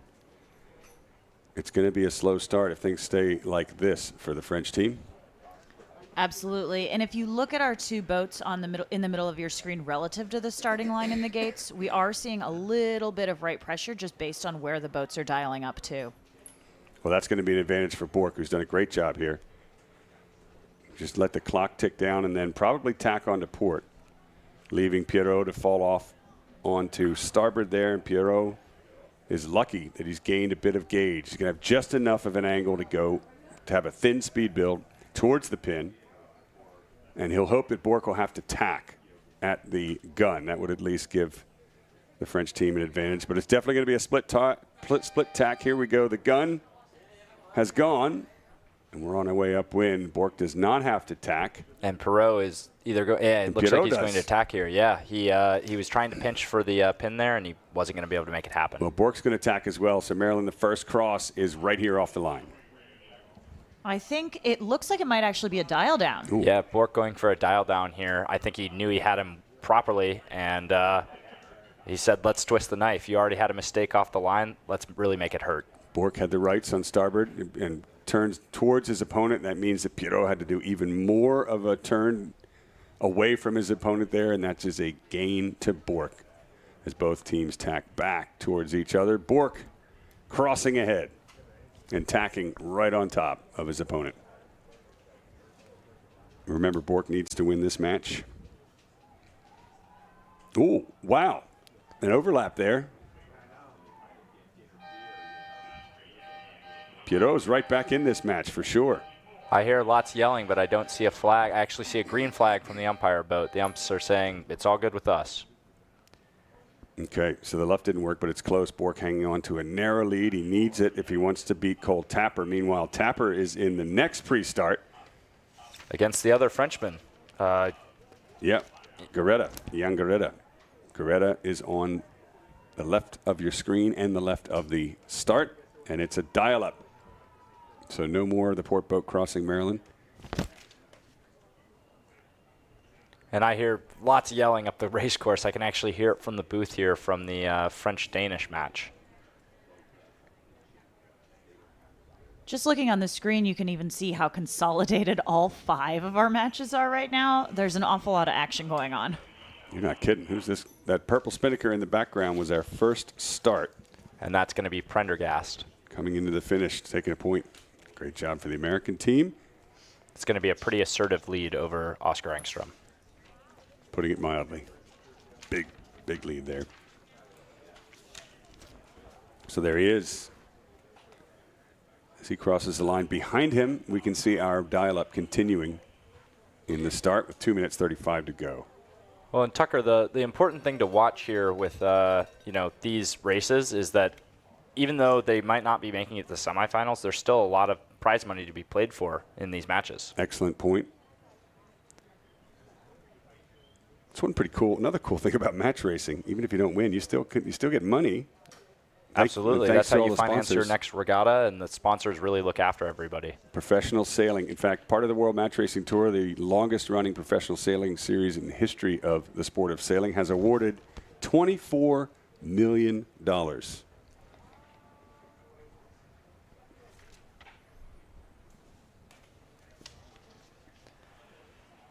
Well, the dial-up was over, but Cole Tapper's going to go back again.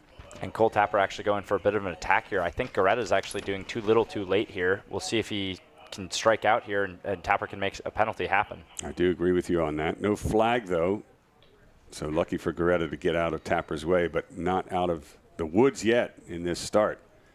Tapper doing a really good job accelerating away from him, keeping that right hand gauge and the opportunity to go back on starboard if he wants to, and he does. His pre-start's a lot like Chris Poole's pre-starts, isn't it? Absolutely. I was just thinking that this maybe is practice if he does make it through the semis, right? Well, it didn't work that time. Goretta gets across Tapper's bow, and that's a case in light air where you're doing too much.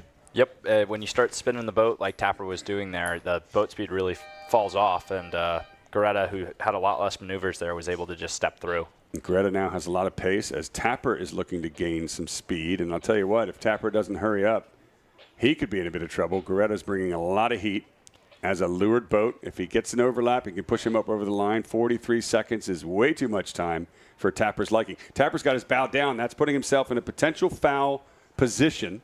Now he's starting to respond, but I'm pretty sure Goretta isn't happy with how quickly he's responding. Nope, there is a flag from Goretta. I think Tapper could be in trouble here. No, lucky. The umpires say green. Lucky there. No foul. But not lucky with his position. He's got to get back down below the line. 20 seconds to go. Tapper not out of the woods yet. Just like we saw from Tapper in the dial-up, Goretta is going back for more. But the difference is it's working for Goretta. Tapper is not going to get the start he wants out of this. 5 seconds to go. He's on a collision course with the signal boat. He's going to luff up, slow down, try to tack. He can't tack right now because Goretta's to windward of him. He luffs head to wind, jib down. Goretta tacks, but not before Tapper drops the jib just to luff up over the top of the signal boat. He'll clear the boat, but Goretta gets away clean and gets the lower left-hand side. Goretta did a great job converting a somewhat bad situation into a really assertive position there. He went from being attacked by Tapper into attacking Tapper himself and not giving Tapper the start he wanted. He toppled the table on Tapper, didn't he? Oh, tough.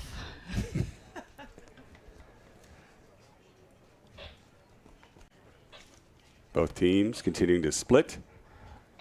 Maryland, keep an eye on this match. Let us know who crosses ahead, left or right, because we're going to go back into the pre-start for our feature match. Chris Poole, all but undefeated. He's only had one loss in the entire regatta so far against Yanni Berntsen, possibly the other competitor that has sailed incredibly well. And this is the opposite of what we saw last time. So Yanni Berntsen came in on the starboard entry and on the last start, and he's coming in on the port entries. And Yanni did exactly what Poole's been doing to everybody all regatta, which is attack, attack, attack.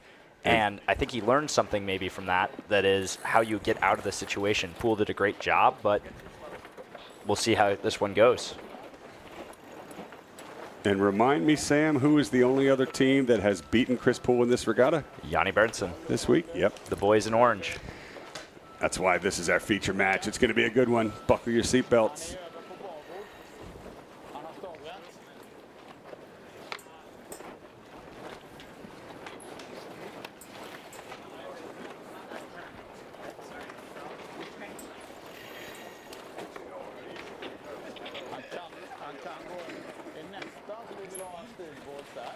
And Yanni Bernson talking about steel balls, which is where you back your boat up and backwind the jib and tuck behind Pool's transom. And you don't have any rights under the rules to do it, which is why it's sort of a high risk.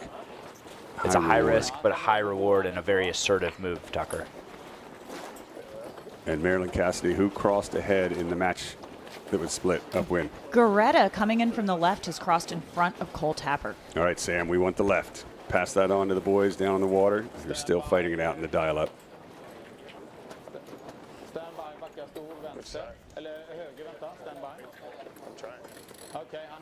You can see how close together the boats are in that drone shot. Less than a boat length separating them. It's too close. It's too close for steel balls. Well, okay, so even though Chris Poole, because he had the rights, is pinning Yanni Bernson, Bernson is a lured boat, actually has the rights if it gets close. And Poole knows that. So he's going to try and get away from Bernson at this point. And Bernson did a great job just falling right on Poole's transom. I think there was not even more than 5 inches between the boats there. Yanni really knows these boats, and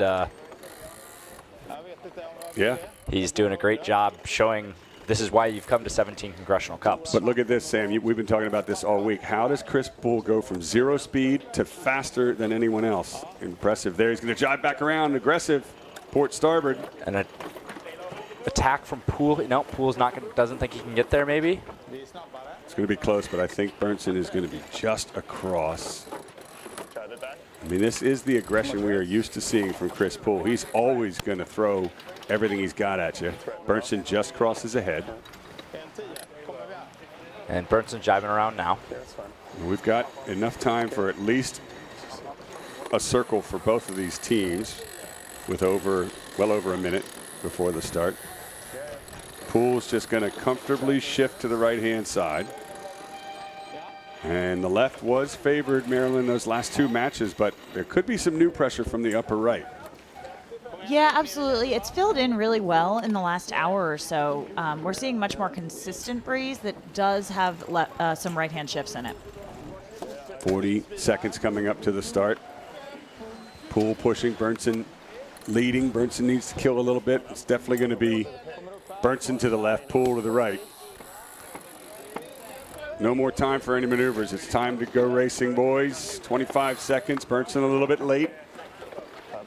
Poole a little bit advanced, and he knows it. Poole just wiggling there, trying to slow some of that speed down.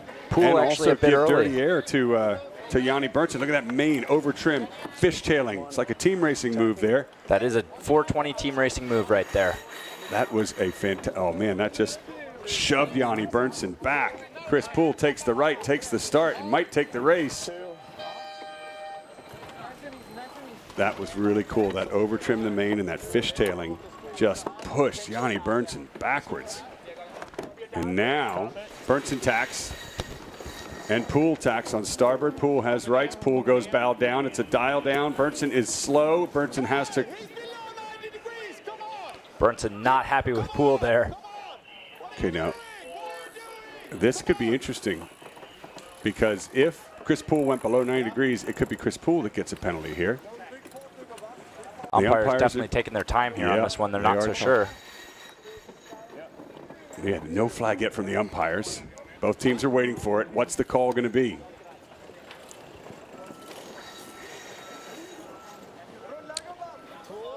Or was there a flag? Was there a Yankee flag? I saw Yanni Bernson pull the Yankee flag. He's definitely looking for some sort of call here.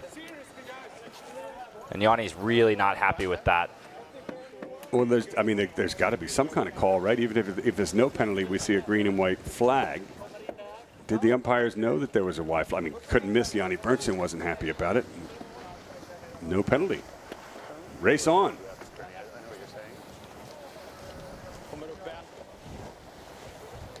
Poole out to the right.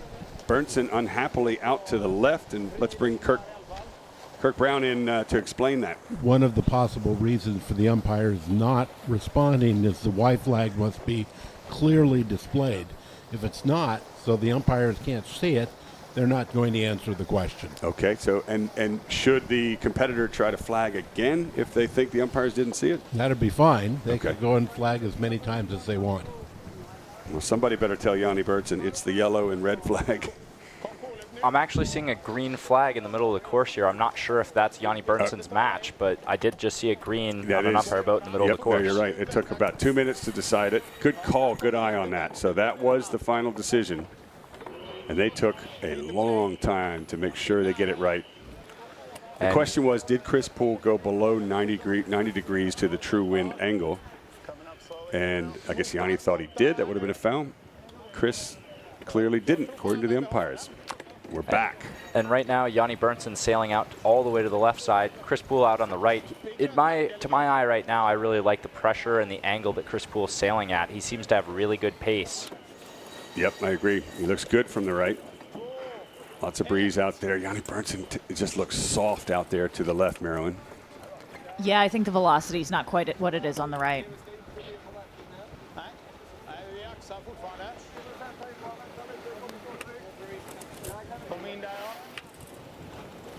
Berntson walking down to leeward to look at Chris Poole and see how he's doing.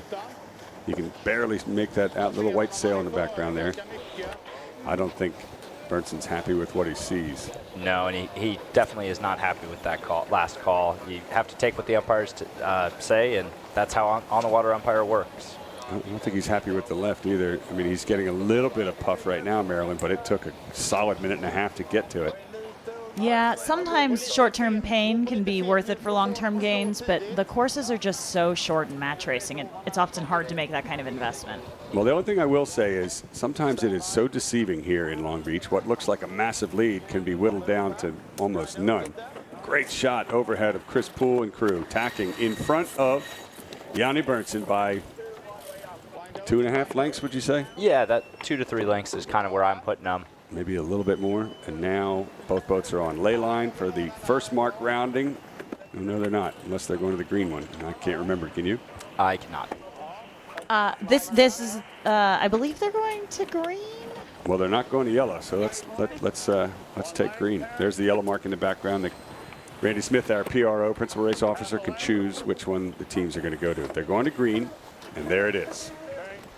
And a little fun fact about Randy Smith is he grills every day out on that race committee boat. And I heard this morning they are grilling bell peppers, and they're celebrating Mary Beth Ives' birthday with some cheesecake. Happy birthday. Happy birthday, Mary Beth Ives. Well, they have a lot of fun, and they do a great job. Chris Poole doing a great job downwind with that signature hand behind the back move.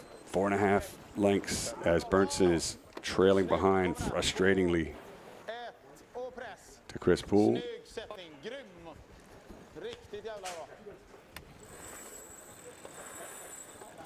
And there they are coming downwind with a really close match in front of them. Sparks flying on that boat. That's Bork. Yeah, that's Bork leading Pirot. So Barely. Bork knows this is must win, and we've seen a couple of different luffs on that match. Those two have been fist fighting from the start, haven't they? Absolutely, and if I'm not mistaken, this is Bork's last downwind, so he should be finishing on this leg. Yeah, we might want to cut to that a little bit later because Bork needs that win, and man, he's going to have to work hard to keep it. And Marilyn, I don't know if you've been watching, but do we know how the tapper battle is going? Yes, so Jan Garetta leads Cole Tapper pretty convincingly so far in this race. Okay, so Jeppe Bork, that yellow spinnaker in the top of your screen, really needs this win. He's not ahead in the match. The next question is, can he get an overlap on his opponent and force them past the ley line and try to regain the lead? In this light air, that could be a tall order as he drops farther back. In fact, it looks like Chris Poole and Yanni Berntson might catch up to them as they head to the leeward mark. The other match heading to the finish.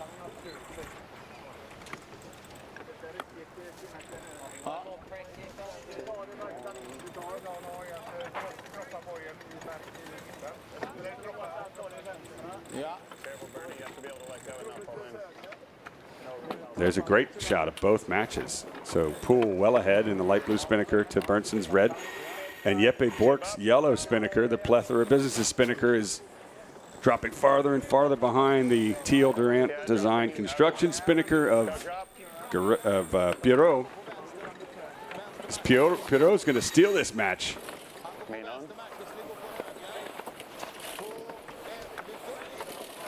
And the Jeppe Bork, his chances of making the semifinals are falling apart right in front of our eyes. Great race. Pierrot takes it. Back on board. Chris Poole leading his match. You can see Lars Peter Rosendahl, main trimmer. Chris Poole heading out to the right. Here's Yanni Berntsen splitting to the left-hand side. And that's Berntsen's main trimmer, Henrik Waldry. As the crew hits the rail, trims the sails in, heads up wind. Splitting from Chris Poole. Now their only chance here, Marilyn, is a big split. And just hope that they get a huge left-hand shift to reel Chris Poole back in. But Poole, to my eye, looks like he's got a great amount of breeze right in front of him to the right. Yeah, the right-hand side looks really dominant right now, but as you said, Berntsen has to try anything he can.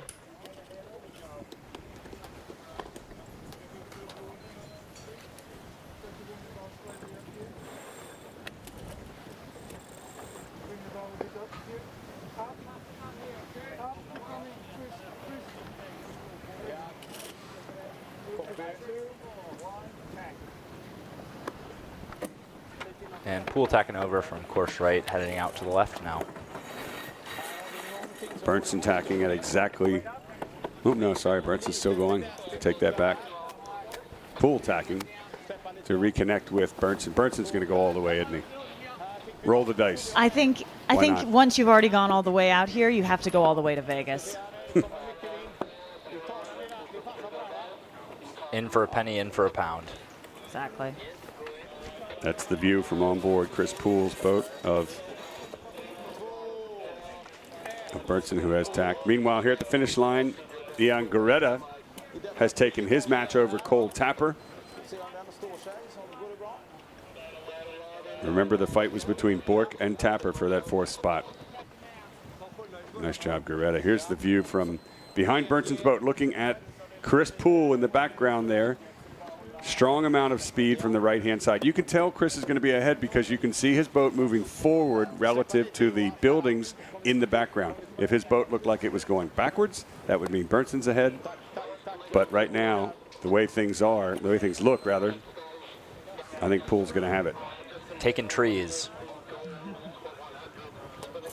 Palm trees here. Yeah, they call it making trees, or in this case, making a few buildings, an oil island, and some trees into the top mark.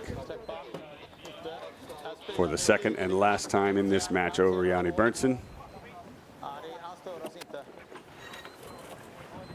So let's talk about this. Berntsen, yeah, probably not happy with this match, but both of these guys are through to the semifinals.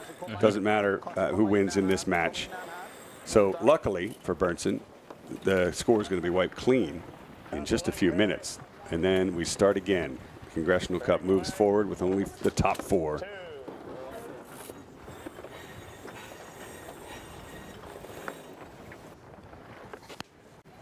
Beautiful set.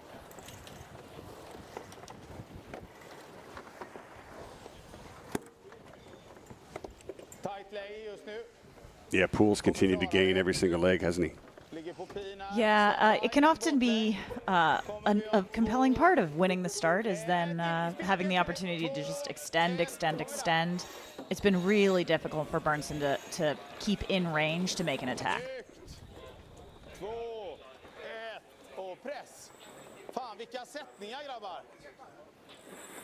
Berntsen is so good at that Swedish. I think he's been practicing all his life. Yes, yeah.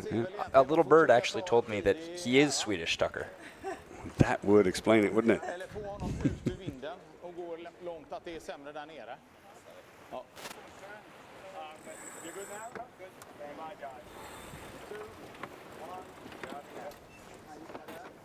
His trimmer, Johan Backman, played the guitar and sang like some of the best I've ever heard on the Congressional Cup band last night. It was great. That was really incredible, cool. Tucker. It was not an experience I've ever had at a regatta. As somebody sailing in the regatta was performing at the party. Yep. And I think you came up with a name for that band. No, I didn't come up with it, but it's called the Congressional Cuppers. Fitting.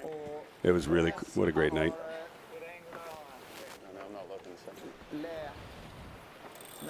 Skippers were probably glad to keep their crews off 2nd Street, too. It's Chris.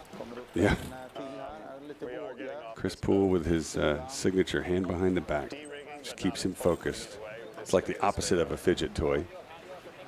Just take one hand and get rid of it. Whatever works, you know. Look at that lead. And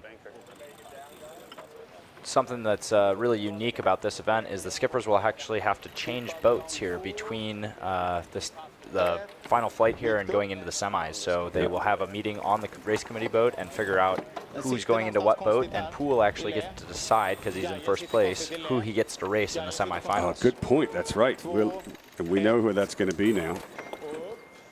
Chris Poole, top of the semifinal leaderboard, can choose Eric Monin, Yanni Berntsen, who he's just beaten in this match, or Cole Tapper, who is your 4th place Any distinct skipper. opinions if you were Chris Poole, Tucker? Well, you've just beaten Berntsen pretty handily. However, Berntsen had beat him earlier in the regatta, so it's probably not going to be Berntsen. Look at him, so far ahead he can cross the finish line without the spinnaker up. I have no idea. You know, there's 2 schools of thought. One is pick the toughest competitor. If you're going to win the Congressional Cup, you've got to be able to beat everybody and get the toughest competitor out of the way early. The other school of thought is pick the weakest competitor and at least get yourself into the finals. That's probably what I would do. That's probably what I would do, too. But there's no weak competitor here. That's the problem. All 4 of these guys are world-class racers. All 4 of them have been into the semis before. It's going to be a tough draw for Chris Poole to make the decision here. I wonder if we can ask Chris on the water who he's going to choose.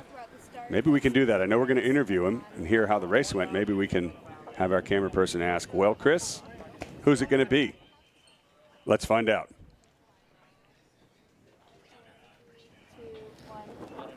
Yeah, so we just finished the last race of the 2nd round robin against Yanni Berntsen from Sweden, and that was a good pre-start, and then he left the door open to roll him to get control and get a good split tack start, and then there was a dial down right off the line, and then Joachim called a great race from there, and we sailed pretty well through the pressure and puffs and stayed out of the traffic to extend, and yeah, happy to take a win, and now we're just going to do a little boat rotations here and have some food and rehydrate and get ready for the semifinals. But we haven't decided yet. We got to chat that out as a team once you hop off. Oh, he's not going to give away the goods, is he? Simone, our camera person on board, tried to ask him. I heard in the background, who are you going to pick? No, Chris is not going to. I think everybody, both on the pier and online, wants to know the answer to that question. Well, ladies and gentlemen here on the Belmont Pier or watching all over the world online, we are going to answer that question in just a few minutes as the semifinals begins here in Long Beach, California, the 61st Annual Long Beach Yacht Club Congressional Cup. Stay tuned. Behind every great start line is the Long Beach Sailing Foundation, preserving and maintaining our legendary Catalina 37 fleet. Their work allows the world's best match racers to compete on equal terms right here in Long Beach. If you love seeing these Catalina 37s on the starting line, please consider supporting the Long Beach Sailing Foundation with a tax-deductible donation. Your generosity helps keep our iconic fleet afloat, literally, and ensures these boats continue serving sailors for generations to come.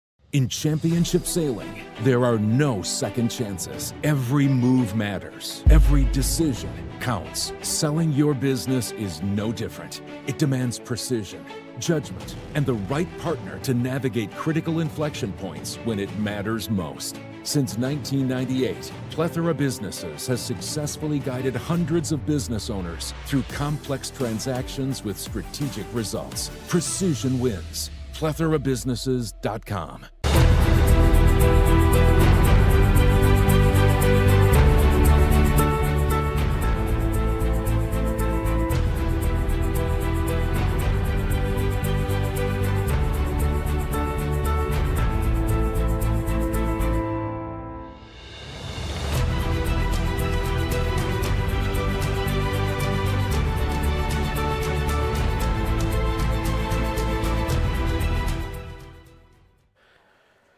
All right, so I'm back on the pier now with a very special guest, our 2026 Commodore here at the Long Beach Yacht Club, Bob Piercy. Bob, what do you think of this year's Congressional Cup so far? This year has been outstanding. We've had the weather, little overcast today, but just beautiful weather. Enough wind to keep the boats just moving at a decent pace. Yeah, we couldn't ask for more champagne sailing than what we've had today. And I want to ask you a few questions about the club while I've got you. Let me know, what kind of a commitment is it when you become Commodore? How long does it take to work through all the positions on the flag? How has your last few years been with the yacht club? So it's a 5-year commitment, and then from what I understand from my predecessors, we continue on after we get finished with our Commodore year. But yeah, so it really has been enjoyable for me. I mean, I love the club. I love what we're doing. It's exciting right now at this time of our career, and well, our history anyway. Coming up close to our 100-year anniversary. We've got the LA 28 coming. I mean, there's just a lot of things going on. So it's an exciting time. Yeah, and so your first 90 days have already happened here in 2026. What kind of things have happened at the club? Which events were your favorite so far? Certainly last night was probably one of my favorites. That was definitely the party, one of our parties of the year so far. But we've had some others.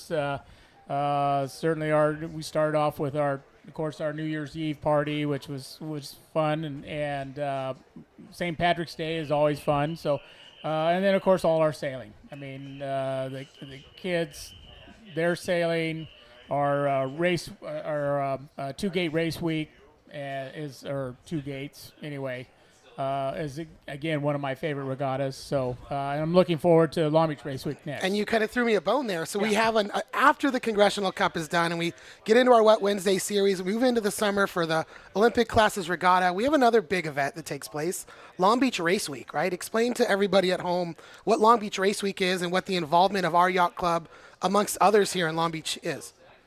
Long Beach Race Week is all kinds of classes, handicaps, and so forth throughout the Southern California area.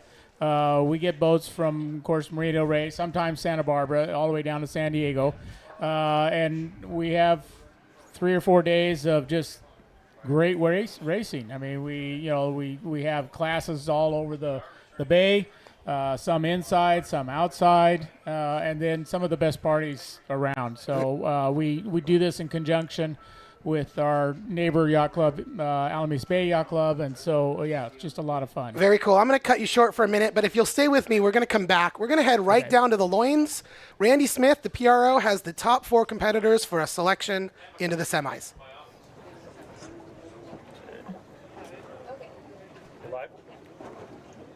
Okay, everybody, welcome to the semifinals. We've got 4 semifinalists here. Chris, congratulations, number 1 seed. Eric, number 2. Johnny, number 3. And Cole, number 4. Little business to take care of before we start the semifinals. So we chose the boat pairs this morning. It'll be 4 versus 11, 6 versus 8. So Chris, as the number 1 seed, you get to choose which pair you would like for your match. Well, of the boats? Which pair? We'll do 8 and 6. Okay, so Chris, well, we'll find out who he's racing shortly. So let's go ahead and hear from you who you want to race. We'll race number 4, Cold Temper. Okay, so that'll be match number 2. Pool versus Tapper. Pool's the higher seed. He'll enter yellow for the first match. And yeah, okay, so any problem if I let the lower seed draw? Yay! Gotta give him something. 8. Okay, so you're in boat 8, you're in boat 6. If you both would like to swap after the second match, we can do that. If you want to both happy and want to stay, that's your last shot. You'll stay in the boats for the remainder of the semifinals, okay? So, unfortunately, in this situation, the other guys don't get a lot of choices. Yeah, there you go. Look at good friends. So, Eric and Johnny will be in boats 4 and 11. You'll be match 1. Johnny, I guess to carry on the theme, what you pick. Get your good vibes. Be careful. And Johnny's in boat 4. Also first to 3, so swap if you want after the second match. Okay, so the plan right now, we'll get you guys on your boats, we'll get your crews transferred. I'm happy, yeah, we got plenty of time. I'm happy to give you 15 or 20 minutes to go sail around and, you know, get tuned up. We just need to anchor boat 9 for you guys. Bosuns are going to come hook you up on that, so okay. We'll help you out there. Boat 9 will be the spare. It'll keep it out here. It's all rigged, ready to go. And as discussed this morning, if somebody gets to 2-0 today, we'll probably stop. If we can get to 2-1, then we'll probably keep going to get to 2-1 and finish up tomorrow. Okay? Any questions? All good. See you in the semifinals.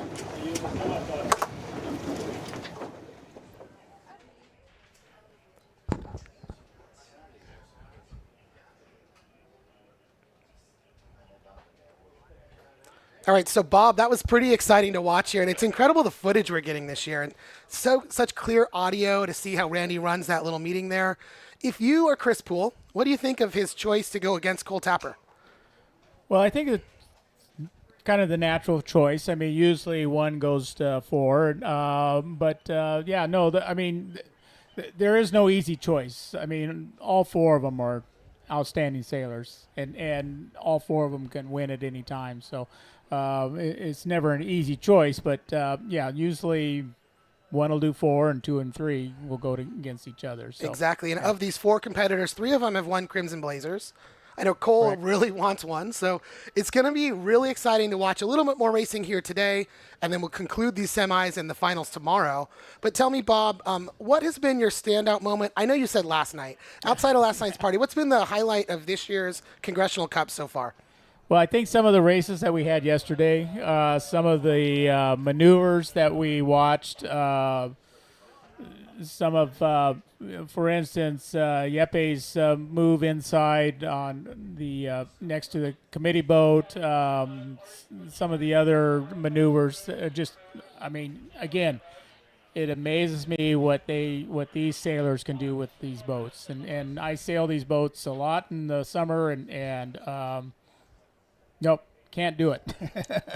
Well, and I agree with you. Me neither. I can barely stay on the boat. Right. But so let's talk about the management, if you will, of the Congressional Cup. This year's chairman, Ken Matfield. Right. You guys work hand in hand on a lot of the planning that goes into the event for the year, correct? That's correct. Yeah. Ken and I actually used to sail with Dave Hood on these 37s, and Ken was kind of next to me. And if you know the layout of the 37s, he was in the pit and I was a head sail trimmer, and when Ken starts pulling up halyards, you just don't want to get in his way, and so he's so centered. I knew 5 years ago when I had to decide on who my chairman was going to be, I said I needed somebody that was going to be focused and willing to do the job, and certainly Ken has done that. Absolutely. And I'll tell you, too, a little tidbit there is when Dave went into the bigger racing and started racing around the world, I, as the leader of our intermediate team, was fortunate enough to get Ken on board. We like to always get 1 or 2 sailors that have a lot of boat knowledge as like our coaches. And so we dubbed him the Coach Ken, and he really was a great person, so calm and cool and collected. And he's an attorney, so he's got like that mind that's thinking about what might go wrong and how do we avoid that. And he has done an outstanding job this year with the Congressional Cup, and it's been fun to work under him and Lisa Meyer and yourself and all of us. So I know that you have something else going on today, and I think that a cool part about being a Commodore is your connection to all the other local yacht clubs. Tell everyone where you're heading next. Well, actually, I'll start with this morning. I was at part of my job as Commodore is to pay my respects to our neighboring clubs. And so I was at Seal Beach Yacht Club's opening day this morning. Came down here to the pier to watch the races, and now this afternoon I'll go back to Alamis Bay Yacht Club for their opening day. So it's great times. Just too bad that they coincide with our regatta here, but I really enjoy seeing the neighboring clubs, networking with all of the other sailors in the bay, and it's just a lot of fun doing that. Very cool. Well, I appreciate all your time. I think I need to give you a chance to give a shout out to your family. I know you're a new grandpa. I know all the kids are here this weekend. Who's up here with you to support your efforts? Grandpa. So my son Grant and Amanda, his wife Amanda, are here with my little granddaughter Lily, and then my middle son Ryan and his wife Caitlin are here with my grandson. Little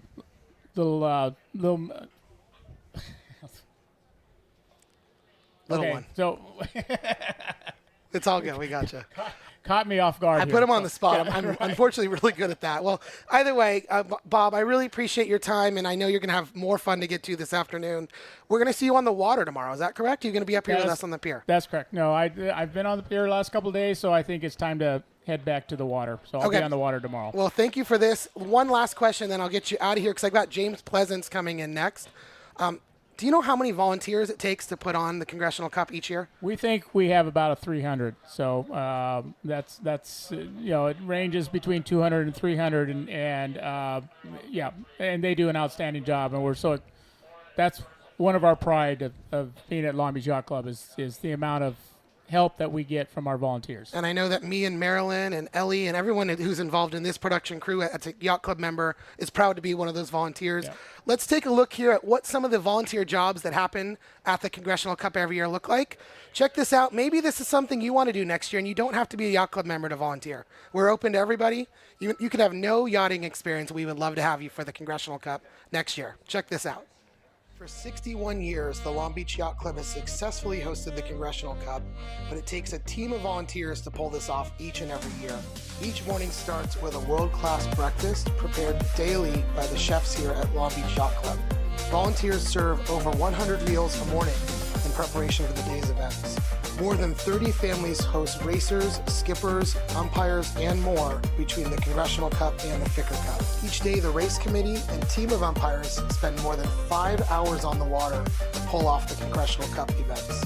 Boat hostesses prepare lunches daily to make sure that every team has plenty of food and hydration while out on the water.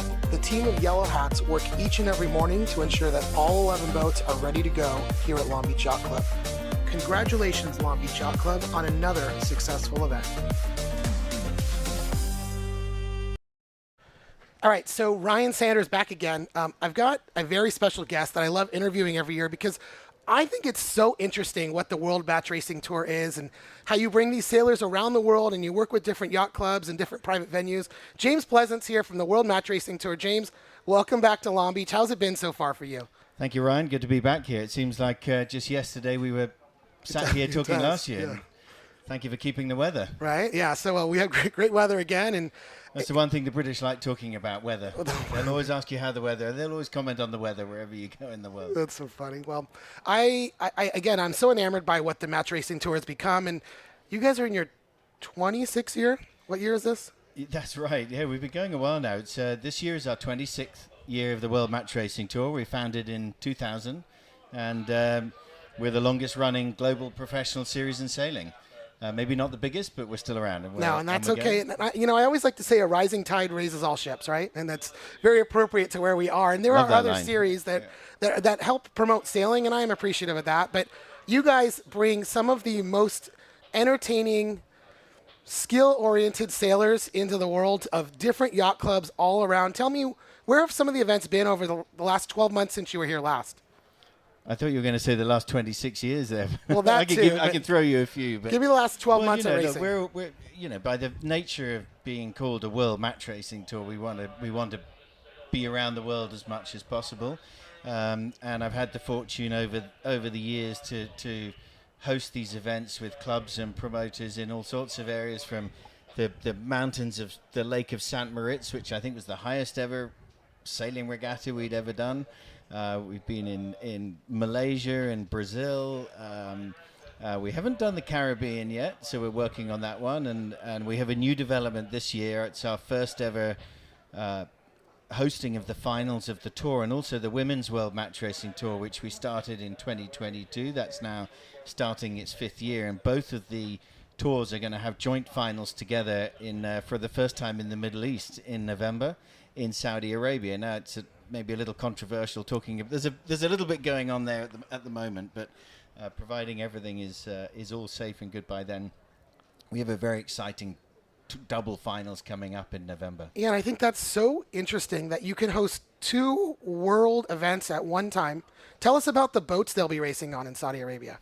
Well, it is going to be interesting because we've never actually done it before, where we've done the 2 events together with 2 fleets and 2 race courses, and that's the idea. And the plan is the host venue is the brand new Amala Yacht Club. It's part of the Amala development. It's a Red Sea, in the Red Sea Global Development. Super exciting. I would recommend everyone to take a look. There's 7 or 8 very high-end resorts being built around this fabulous yacht club that they just finished. And I saw the renderings of the yacht club. It's incredible. I mean, it looks like a spaceship, and I had the fortune of being there in November, and it will really be something. And it's a long-term legacy they're trying to set there. They're hosting the final of the ocean race next year in 2027, so they've already committed to that, and there's talk of maxi events and everything else. And they'll be hosting, so the tour final and the women's tour final. The open tour is planning to be sailed in Far East 28s, which we've used at other tour events, and the women will be sailing a brand new fleet of J70s. So there'll be 2 fleets, 2 race courses over the same week. And what's exciting for me this year, and it's a long-term commitment from our new hosts, is it's the first time they'll have equal prize money for both the Open and the Women's Tour. And so there will be a $200,000 US dollar purse for each of the events. So that's a total $400,000 US dollar purse this year. And that is so great. Certainly for the next 5 years, and we hope that'll increase. And I know I'm sitting alongside a couple of the girls this weekend that are big racers, and the fact that you have been able to pull off this event that's going to be equal as far as payouts for both men and women is so important to the sport, and I really commend you for finding the way to make that happen, because the girls deserve it. I know they generally don't have as many events that they attend, but they are as good or better than a lot of these teams you see on the water sometimes, and I'm happy that you're going to get to make that happen for them and the men as well. And that's a lot of money, $400,000 in one weekend. Well, not for one person. It's across the Understood, 2 but fleets, across the and fleets. it's split between the top. But it's a move in the right direction, and our plan with the tours are to grow that to a much higher number. But certainly with the women's tour, it's growing, and I'm hoping that this opens the opportunity for women that are either doing match racing or thinking about doing other sorts of fleet racing or Grand Prix sailing that can put a team together. That there are opportunities in the tour right now. We've got 5 events this year. We start just the day after this event next week. We go just north of Copenhagen in Denmark for the opening event of the women's tour this year. We're back in the US in Annapolis for the Santa Maria Cup in June. Then we're back to Europe for the joint event, the Match Cup Sweden on the island of Marstrand, beautiful island of Marstrand, and then to Bermuda in October, and then hopefully, if all things go well, to Saudi Arabia in November. So that's a pretty good world tour. I think that's now. pretty exciting. And what a fun job you have. And I've had some experience in the off-road racing world, and it's so much fun when you go to a city with a whole group of people that have the same similar interests that you have, and literally that's your entire life. You travel around the world with a bunch of salty sailors, if you will. You have all these friendships, and the same core group of people are going from spot to spot, and you get to kind of oversee that and plan for the fun they're going to have, right? Is that a good way to put it? The core team of teams and the skippers and teams that are out here today, a lot of them travel the tour because the points accumulate throughout the event, and they qualify then for the finals in November. But at the same time, what I've always found interesting is working with different yacht clubs at different events and meeting all great people from here that I've had the fortune of coming back here for many years. And in some cases, we're doing these events without yacht clubs. We've hosted the final of the tour in the city of Shenzhen in China for the last few years, and that's not been through a yacht club. That's actually been through a government who didn't know anything about sailing. So that presented us a few more challenges. So we then had to educate them and kind of create our own organization. So every event brings a challenge, and hopefully what we can do is provide consistency of the tour brand and the competitors that come around with us. And for the sailors, particularly in new venues that they've never sailed in before, they only get a couple of hours practice, so it really challenges them as well. Yeah, because they have no idea about the wind conditions. They don't know the boats. Right. So they don't know how the race committee is going to function. I think that's part of your job as hosting this tour, is trying to keep that as standardized as possible when you go to these different events, and helping the new race committee at each location understand what the expectations are. And I know and that has its own challenges. We were in Shenzhen just in January in China, and I think only one person on the 18-person race committee spoke any English. So that was a starting challenge we had. When you're trying to tell 16 teams that there's a course change, you're really relying on flags and. Yeah, and I was going to ask that. How do you function when language is a barrier? What is your method of making that work, if you will? Getting some translators usually. Find the best translators, right? That's it's an extra level of. It's a challenge, but we tend to events like that will go out a little earlier, and we will actually get translators. I mean, the Chinese government were very kind to provide us with a lot of translators, and so you can have a conversation in real time, and you just break every few lines, but it adds another level. But I think I learned about 5 words in Chinese. Well, I think as you guys have gone on throughout the years, not that you weren't professional, but the look and the feel of this tour has gotten bigger and bigger. And I'm really proud. You've got Hannah with us this weekend doing some incredible social media. Tell us about how long her days are, what she's doing behind the scenes. Yeah, this is the first. I worked with Hannah before at the Women's Match Racing World Championships in Chicago last year, and this is the first time she's joined us in a social media role on as part of the tour. She does lots of other things with photography and video work, but we have a big team here this week, including the whole live TV crew that are doing a fantastic job, and having to set up the whole live production on the end of a pier, which I know has its own with challenges. Like 2 days to do so, right? But these days, a lot of people are following sports through television, through the likes of YouTube, but social media is becoming so important now, whether it's through the likes of Instagram and Facebook. We haven't quite made it to TikTok yet. And that's it's like a hungry bear. You need to feed that bear all day long. I mean, social media, the attention span of people looking at social is so fast, and so we really want to make sure we're telling the story, posting pictures, videos, features all day long. And Hannah's she's been busy this week doing a great job. Yeah, and I've been putting long hours in, so I'm not seeing them in real time when they're posted. But last night I watched a video. You have to go check this out on the World Match Racing Tour's Instagram or Facebook account. She went skipper to skipper and asked them questions. It was so cute and funny. It's like, go shake hands with the funniest person on the water, and then they'd go find a different person. They'd pass the mic around. So I ask you all to please go check that social media content out, and if you see Hannah at all on the pier this week, give her a wave, and maybe she'll get you in some of the content. But before I send you on your way, we get back into the racing action, and looks like the teams are just about ready. Sure. What do you expect to see out of these semifinals? We've got Chris Poole versus Cole Tapper, right? And we've got Eric Monin versus Yanni Bernsen. What are your expectations, if you will, out of the next few races we're going to watch? Well, I'm really pleased. I'm pleased to see Cole and the team get through. He's up against 3 past champions at this event. I don't think he'll be feeling the pressure as much. I think it's theirs to win and theirs to climb the ranks, and the other guys have a bit of pressure on them because they've been here before. I know Chris is very keen to be up on that podium again, as I'm sure Eric wants to defend his title. Johnny's won here before as well. He's a very popular team here. So I think, what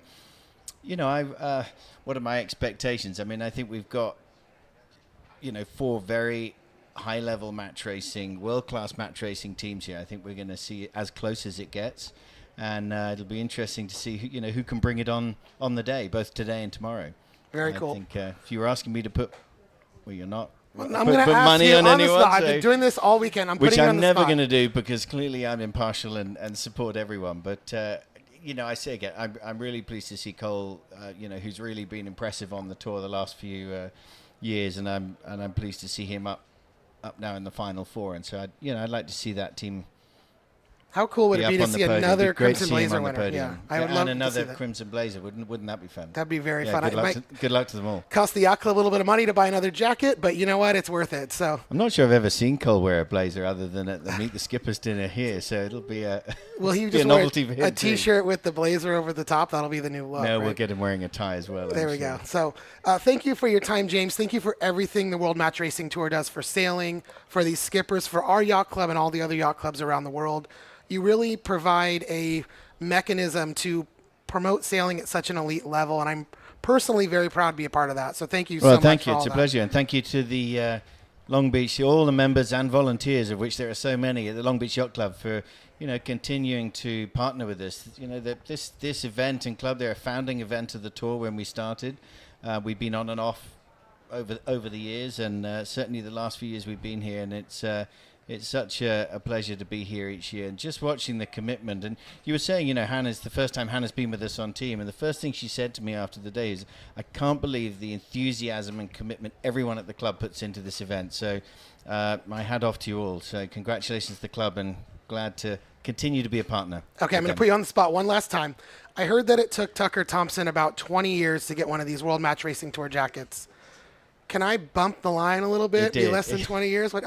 I got to pay for it. I got to fly out to Europe and meet you to grab one. We will How do I get one? We will sort you out. It'll involve a FedEx and whatever from the UK, and as long as the tariffs aren't too high, got to drop that one in. We'll sort you out for sure. Awesome. Thanks for having us. I appreciate you so much. Thank you again, and we'll be right back with racing action as we start the semifinals here at the 2026 61st Annual Congressional Cup. Behind every great start line is the Long Beach Sailing Foundation, preserving and maintaining our legendary Catalina 37 fleet. Their work allows the world's best match racers to compete on equal terms right here in Long Beach. If you love seeing these Catalina 37s on the starting line, please consider supporting the Long Beach Sailing Foundation with a tax-deductible donation. Your generosity helps keep our iconic fleet afloat, literally, and ensures these boats continue serving sailors for generations to come.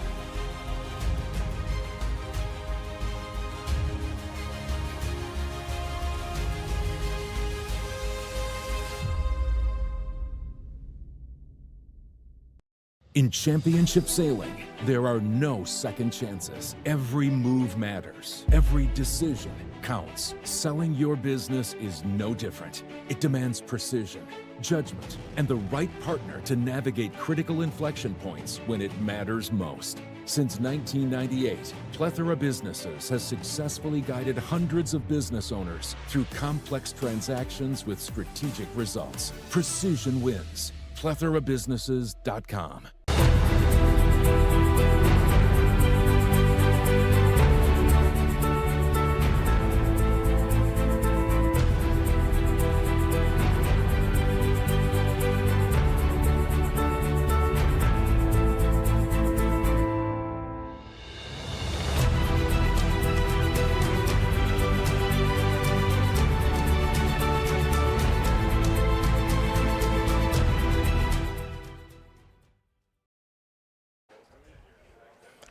All right, so the theme of the weekend has been, as we push towards the 2028 Olympic Games, this is the space to be, the best venue in Long Beach. I caught up with a very special Olympian this morning, U.S. Olympian Noah Lyons, He is in Portugal currently, and I want to show you a little bit of what he does. So take a look at this video, and we'll be back to racing action as soon as we can. Okay, folks on the pier, I am live now with Noah Lyons, a U.S. Olympian. He sails in the IQ foiling class. Noah, how are you doing today? Tell us a little bit about that class and your Olympic campaign. Yeah, I'm doing great. Thanks for having me. So the IQ foil class replaced the old Olympic windsurfing class, the RSX, and the main difference now is it's on a hydrofoil. So that makes the board much more efficient. Racing is faster, more exciting, more fun. And it debuted in Paris in 2024, was its first time in the Olympics. So I've been on the board since about 2021 was my first time on, and I've been full-time campaigning for about 4 years now. Very cool. And you're live with me now via Zoom because you're actually not in the States right now. Where are you training at these days? Where are you right now? Right now I'm in Portimao, Portugal, and we're training for our upcoming Europeans here, and that starts May 18th. Very cool. So what actually got you into IQ foiling? Honestly, I sailed the 49er for a couple of years, and my crew moved away for college, and I had kind of windsurfed for fun all throughout my youth. And the IQ foil kind of made its appearance, and a bunch of people in my local club got kit. And eventually, after watching them do it for a while, I was like, okay, I need to get my hands on some kit and join them. You know, what kind of training is involved to get into IQ foiling? Like where and how do you train? What's the ideal wind conditions? Explain a little bit of that to us. Ideal wind condition is super subjective for sure, but we race in anything from 5 to 35 knots. And training for me just consists of it's lots of on the water time. Like on the water time is king. That's what we value the most. And we supplement that with time in the gym and on the bike and rowing machine stuff to improve our cardio also. And you were fortunate enough, or I'm fortunate enough that you shared some really cool shots, and I'm going to have them roll those while we're chatting here. But tell me, how excited are you that the Olympics are coming back to Long Beach and you're going to get to race right here in the waters, right off the Belmont Veterans Memorial Pier? Man, excitement can't even begin to describe how I feel about it. Like, I was lucky enough to represent us in Paris, and the amount of national pride the French had for their French sailors was unbelievable. And we felt it, even though I'm an American. And there's nothing the US loves more than sports, right? So I think the atmosphere and also like Long Beach is just an awesome place and venue to sail.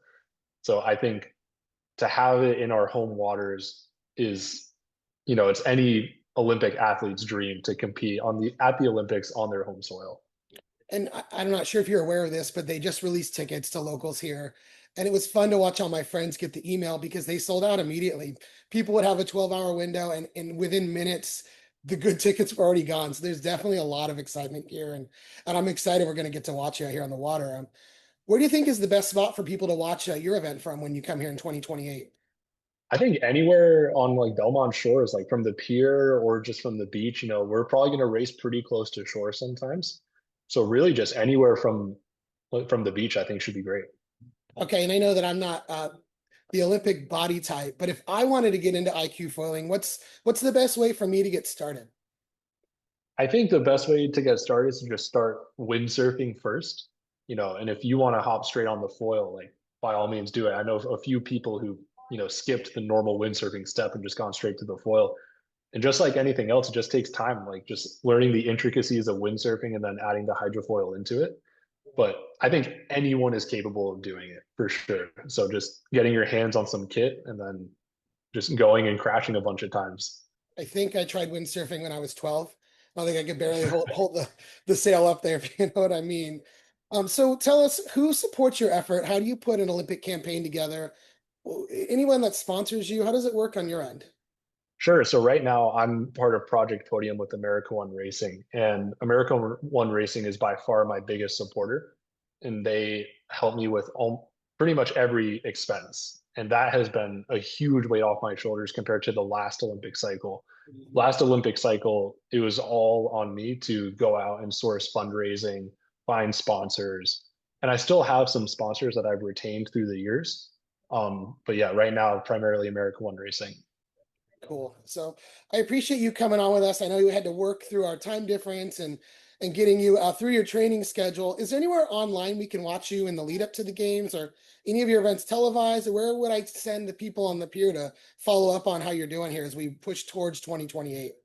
Sure. I mean, they can always follow me on my socials, like Noah K. Lyons on Instagram, but also on American One Racing's website, they keep up to date on my whereabouts, how I'm doing at regattas and everything. And I do believe the Olympic, at least the medal race, will be televised. Very cool. Well, Noah, I really, really appreciate your time, and I wish you the best of luck in the coming weeks. And then hopefully, maybe we'll see you. Are you coming for the Olympic classes regatta in July? Sure am. Yeah, we'll be there starting in June and we'll stay all throughout the regatta. Very cool. Well, congratulations on being at this level of the sport, and I'm proud to have you represent the United States and the whole sport of IQ foiling. And any last words? Do you have a favorite for this week's Congressional Cup? Have you been following along? I've been following a bit. I definitely, always going to root for my fellow Americans. I think Chris Poole has got a good thing going for sure, but it's anyone's game. It's match racing. You never know what can happen. Awesome. Well, thank you so much, Noah. We really appreciate your time. Awesome. Thank you so much for having me.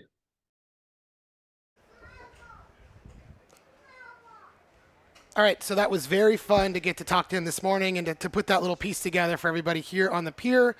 All right, we are inside of about 5 minutes to the Foxtrot. The 4 boats are on the water, ready to go.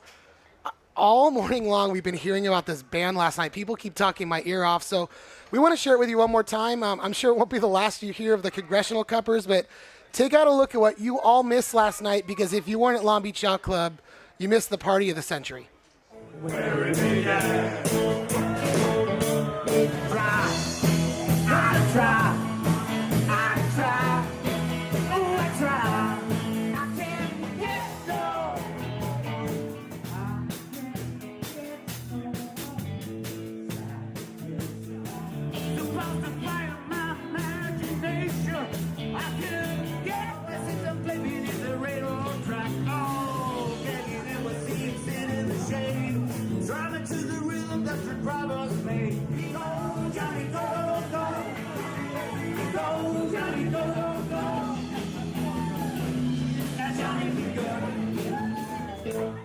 Where is he at? I can't begin to know.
In championship sailing, there are no second chances. Every move matters. Every decision counts. Selling your business is no different. It demands precision, judgment, and the right partner to navigate critical inflection points when it matters most. Since 1998, Plethora Businesses has successfully guided hundreds of business owners through complex transactions with strategic results. Precision wins. PlethoraBusinesses.com.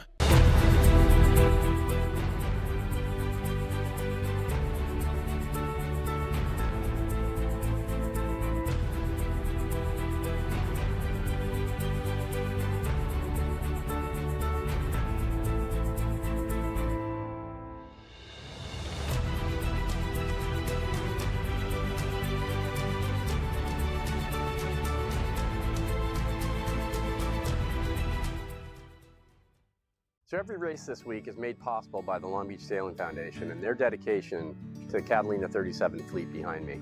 Their investment in these remarkable boats supports not only competition, but the spirit and legacy of our club. The Catalina 37s are the platform, but the Long Beach Sailing Foundation is the force behind their future. Their leadership ensures that these One Design boats continue delivering fair, exciting, world-class racing for years to come.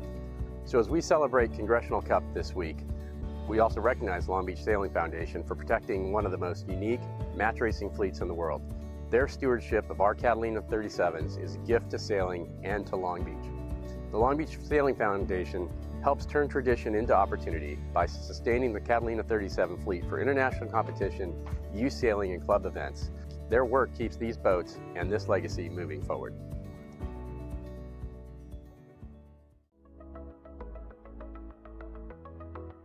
Hello, my name is Tom Decker.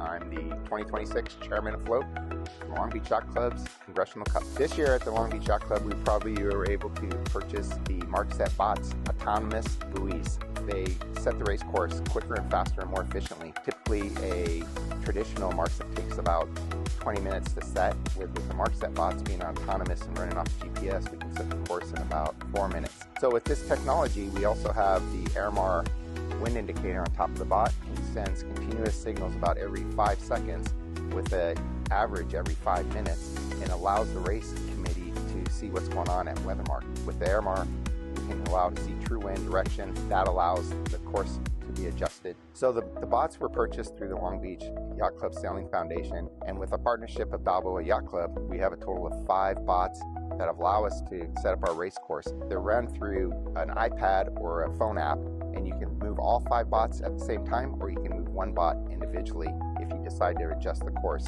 And the batteries last about 10 hours, so we have continuous battery operation. So typically you'll have a pin boat and you'll have a Weathermark boat, but with having the bots, we are allowed to have less support and still be very effective. So with these bots, we are proudly to present them at the 2026 Congressional Cup, and it's definitely a game changer moving forward for the Long Beach Yacht Club. All right, folks, welcome back to our live coverage of the 61st Annual Long Beach Yacht Club Congressional Cup. 10 top match racing teams from around the world are now whittled down to the all-important top 4. The semifinals are about to begin, and here's the lineup. Chris Poole will sail Cole Tapper. Eric Monin will sail Yanni Berntsen. Those are your top 4. No question, Chris Poole is the man to beat, and he's chosen Cole Tapper, who qualified 4th. That leaves Berntsen and Monin to sail each other, and we're going to get right into it, folks. Remember, the Congressional Cup is only a match race between the top 2 teams. All 4 of these teams want to make that spot. First up, we've got Chris Poole against Cole Tapper, Riptide Racing, and Kairos Racing. Here's the interesting thing, though. Even though Poole was almost undefeated going through the 2 round robins, the scores are completely wiped away now, right? So effectively, it's all back to the start for these 4. Score is 0-0, Tucker. It's all on from here. All right. And Poole and Tapper up first. This is the first to win 3 points. 3 wins in the semifinals will move you on. Best of 5. And then after this start, we will see Eric Monin against Yanni Berntsen. Again, also first to get 3 points will move forward to the Congressional Cup tomorrow. One of these 4 teams will take home the Crimson Blazer. Are you ready? I don't know Never what we do if we're not. Did you say never ready? Never ready. Never ready. Never ready. What do you like upwind, Marilyn Cassidy?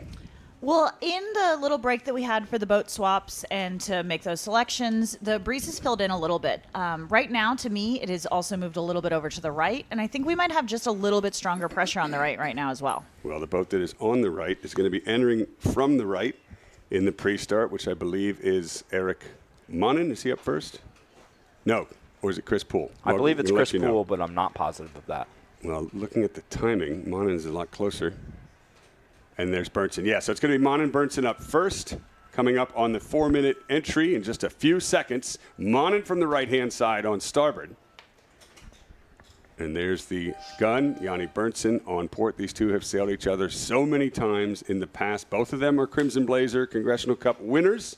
In fact, Monin is the reigning champion. Here we go. Semifinal, race number 1, start number 1. And we've got a dial-up.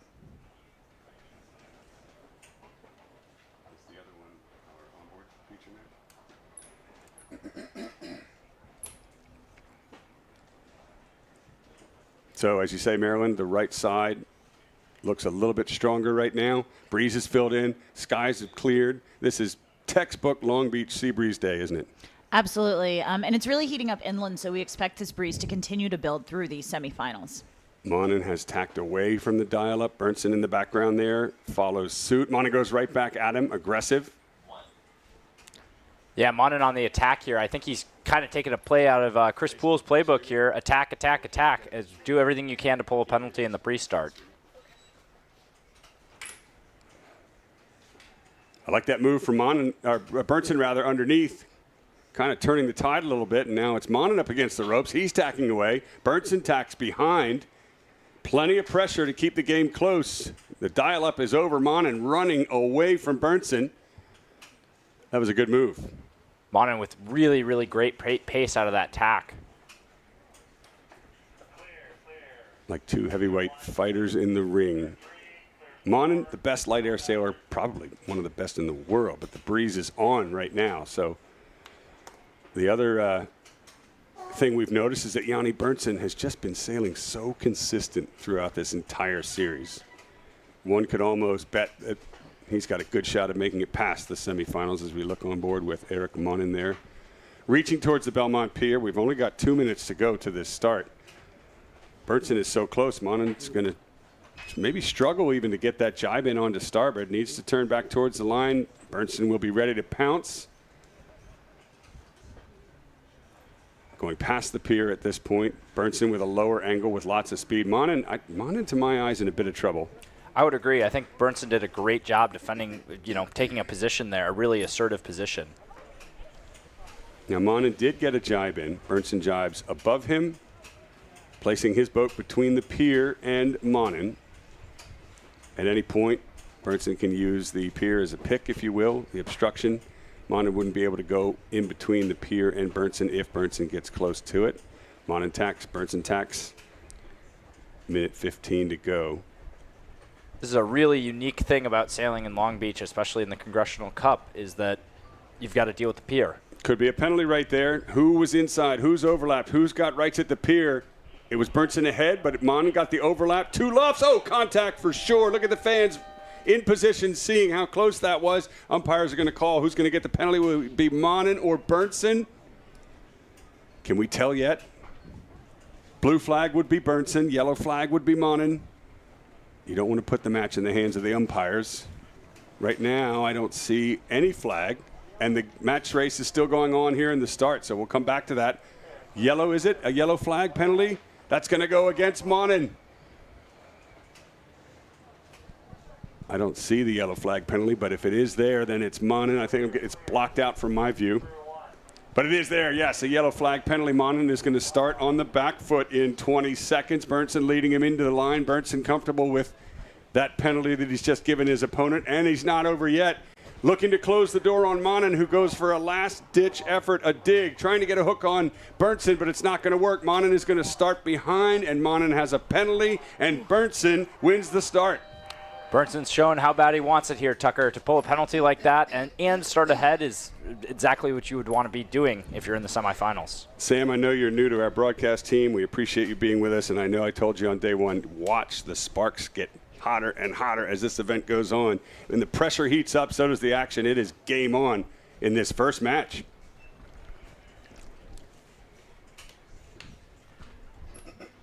And a small split here. Yanni Berntsen appears to be sailing out to the right, and Monin sailing out to the left. Marilyn's call was she likes the right, so Yanni must have heard her. Yep, Yanni done everything right so far. He's bringing his A game to this event, that is for sure. Leaving Monin out to the left, and we're going to leave this match to sail upwind. Marilyn's going to keep an eye on whether the left or the right pays off as we go back into the pre-start. Yeah, Monin got the penalty for putting his nose in where it didn't belong at the obstruction. All right, thank you, Kirk. So that was the explanation from our umpire expert for the penalty in the last match. Now we're in our feature match. It is Chris Poole entering from the right-hand side. He chose to race Cole Tapper. We're going to find out if that was a good choice. Tapper from the left on port into the dial-up.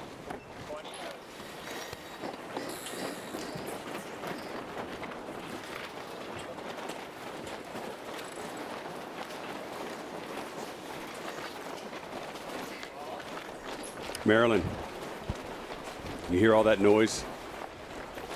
We did not hear that in the first few matches when it was light air. It is breeze on right now. It's like a completely different day than we saw this morning. A big change of conditions is something that the sailors will have kept their eye on, and is going to make the racing, I think, a little more interesting for us on the pier, too. Coming up on 3 minutes in the dial-up. Sam, we've talked a lot about how aggressive Chris Poole is in these pre-starts, particularly if he's on the right, and he is, against Tapper, who's looking at him now. He's like a shark and there's blood in the water. He's just looking for any opportunity to attack here. I don't think he's seen one that he wants to capitalize on quite yet. Looking for blood in the water. He can smell it from a mile away. Both boats falling off onto port. I mean, if you were Tapper, you'd have to feel a little bit of tension against the two-time Congressional Cup champion. Poole going bow down, trying to close the door on Tapper, who's going to jibe first. Can Tapper get across, or will Poole try to give him a penalty? I think Tapper has done a great job there, getting ahead of Poole's rate of turn. He's across, he's clear. I don't have the time. I'll need the. Hey, I got the time for you. Don't worry. Did you hear that? Chris Poole doesn't have the pre-start time. You hear that? Did you hear the nervousness in his voice? That's something we haven't seen from Poole at all in this regatta. Poole's been very cool and calm thus far. I love it. It just adds to the tension and the drama. So Poole does not have the start time. I can let him know. We've got 1:53, Chris. As Tapper leads towards the pier. Can Tapper get a jibe in to the right of the pier and lead back into the line, or will Poole look to close the door and shut him out? There's plenty of room between the two teams now as Chris looks to find out how much time is left. Granted, one of his crew mates must have it. 1:33. As Tapper turns around, Poole spins in front of him aggressively. Tapper's inside at the pier and also to lure to Poole. Going for the hook, going for the luff.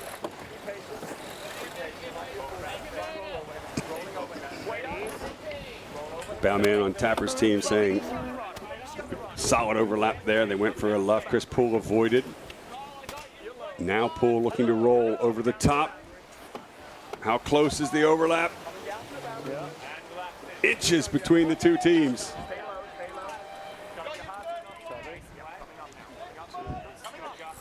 Hamish Vash, the bowman on Tapper's boat. No overlap at this point. I think somebody's told Chris how much time there is. 45 seconds. Great position here. He's got to kill a couple lengths. A little bit of time. Tapper going in for another hook.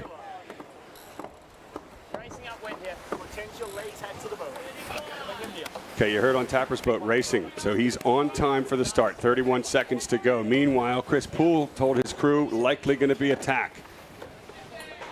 Chris Poole just kind of fishtailing. Same move we saw against Bernson. Overtrim the main, fishtail the transom, giving dirty air upon dirty air to Tapper and slowing the Aussie team down.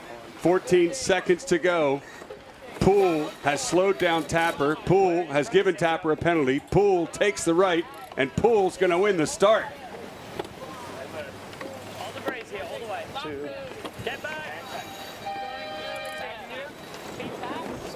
Stand by two. 1. Can you feel the aggression level go up? We just went from the minor leagues to the big leagues in the semifinals in this match. The Port Sharks starboard, Poole on the right. Who's got it?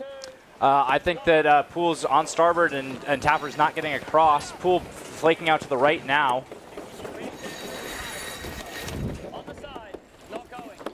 What a match. Now, Chris likely not to tack back and stay with Tapper. There's two more boats coming downwind, and that was a good move by Tapper to just split away from Poole.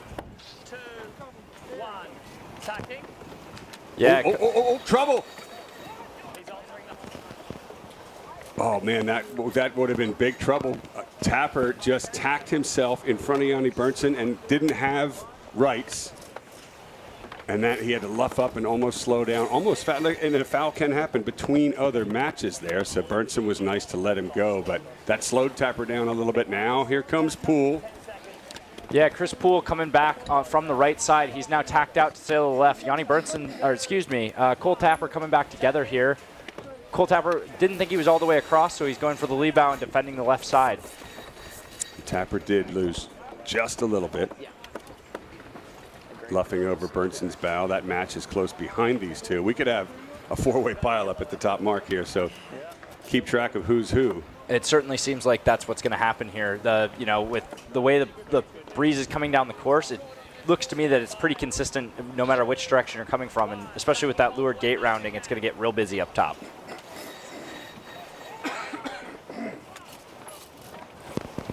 Just to pile on, you can almost see in the right or the left-hand side of the screen, Yanni Bernson has split far left. So I think that tells us the tacticians are seeing opportunities all over the race course.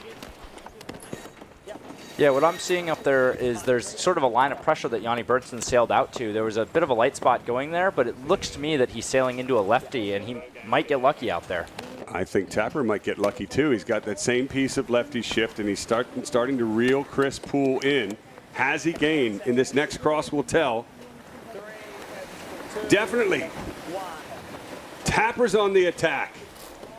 He's bow forward of Chris Poole. Stolen the lead. Absolutely. Poole holding on to starboard tack advantage. That's all he's got. This is a Cole Tapper we haven't seen in this regatta yet. He seems to just be assertive and taking it to Poole as best he can. Taking it right back here. 2 tacks later. And Tapper's making a statement.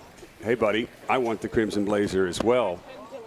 Chris Poole might be saying, maybe we made the wrong choice on who to race. Collision course again. Yeah, Cole Tapper coming in on port. He doesn't have the cross, but he's much closer than the last lee bow he executed on Chris Poole. And each tack, he's just slowing Poole down a little bit in that lee bow position. I can hear on board Poole not happy. There seems to be some stress from Chris Poole we haven't heard yet in this regatta. It's time to put the hand behind the back, isn't it? A luff from Tapper. Are we inside the zone? Certainly Chris Poole thinks so. How close is that? We're building here. This speed. Okay, now this is going to be interesting. Their overlap coming into the zone. They got another match with them as well. It looks like Chris Poole has rights at the mark. Jib on, please. But Tapper is bow forward. Will Chris Poole tack or hesitate? He holds. Slow tack. Tapper is just bringing the heat to world rank number 1. The other match is rounding, but Chris Poole and Cole Tapper are not.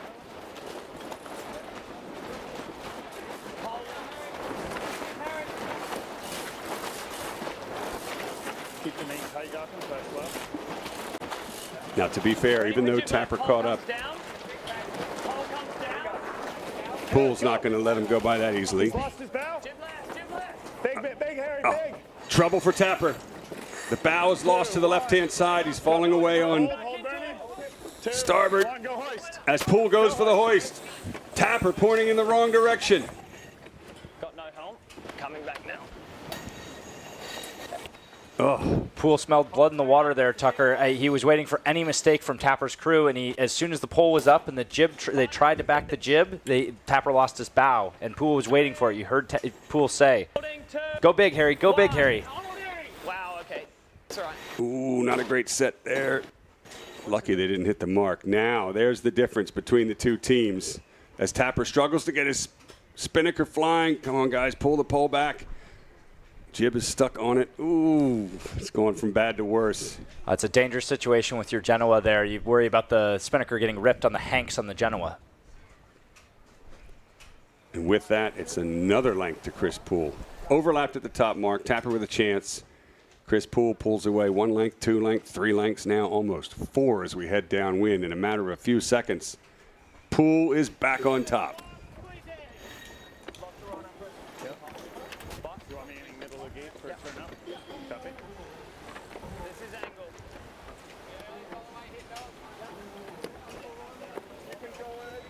Man. And looking at the finish line here, we got Yanni Bernson crossing the finish line with a maybe 5 or 6 boat length lead over Monin.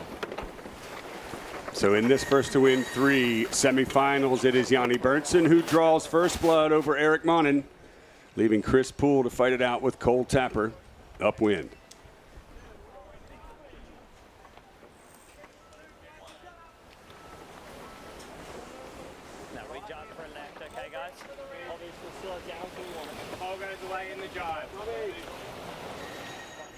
Approaching the leeward gate. It's been a short run.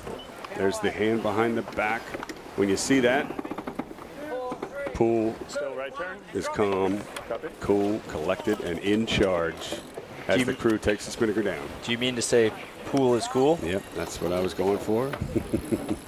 We heard from the comms on Tapper's boat, they want the course left-hand turn, which is the course right gate. Poole rounding course left gate. All right, Marilyn, explain this one. So Poole, you're in the lead. Your Poole, you can choose to go left or right as the lead boat. He chose the left, and clearly Tapper also chose the right. So two totally divergent opinions. But you can see just in the screen now, we did see Poole tacking over to go out towards the right. So he has a really loose cover on Cole Tapper. Both of them headed to the right-hand side. All right. You just have to wonder, was it a local lefty that he saw at the bottom of the track? Was the other mark favored? Of course, as the lead boat, he can choose either side. Looks like he's made a gain, so that was the right call.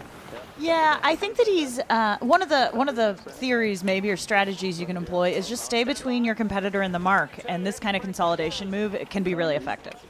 I think it's a bit of a left-hand shift, or at least left pressure, so he put himself to the left of Tapper, and now he's probably going to shift over to the right. We saw this in days past. It's a sea breeze builds. It comes from the left, and then the top right pays off. So gain to Poole, lower left, potential gain now that he's going to the right.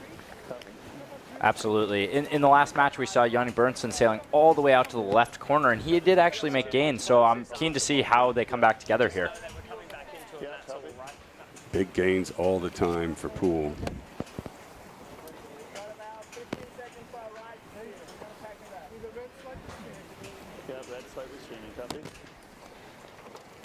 There's the crowd on the Belmont Pier, proving why this is the second largest spectator event in Long Beach, home of the 28 Olympic Games, where sailing will take place right here off the very same Belmont Pier. Welcome to the Congressional Cup. Good puff of breeze that Tapper has tacked in. Equally good puff of breeze that Chris Poole is in. Yeah, coming up with it. Who has made a gain? It looks, as you'd said earlier today, Tucker, like Chris Poole is eating buildings and soon will be eating an oil island, and so still has the upper hand in this match.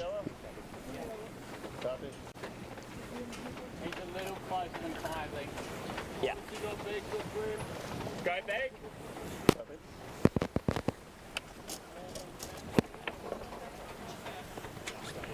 Yeah, right on the edge right now.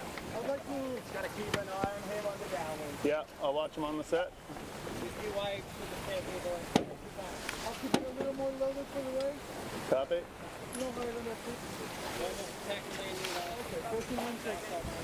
Poole shifted over to the top of the track, now going to ley line, port ley line for the Spinnaker set. Starboard roundings in match racing.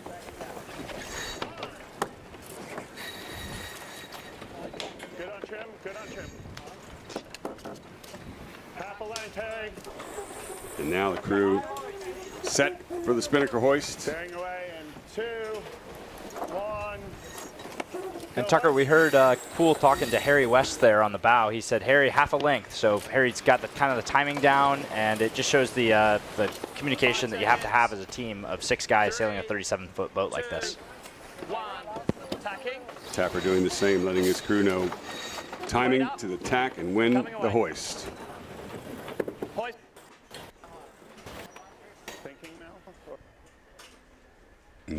There's the difference. First time these two were at the top mark, it was dead even, overlapped.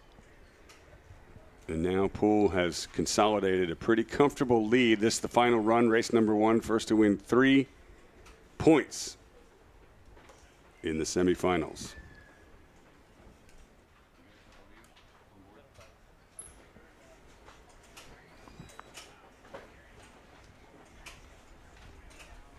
And at this point,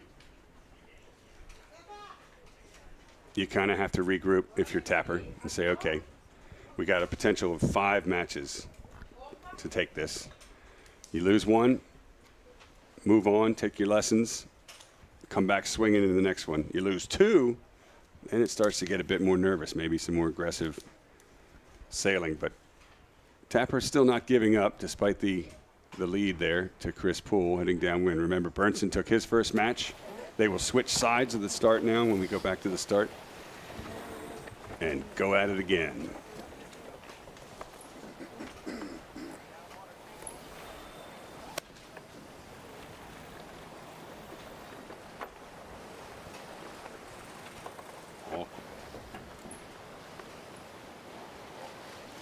All quiet on board.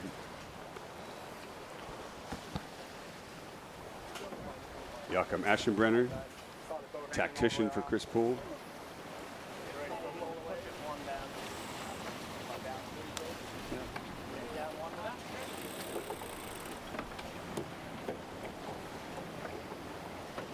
Chris Poole pretty confident at this point, taking the spinnaker pole down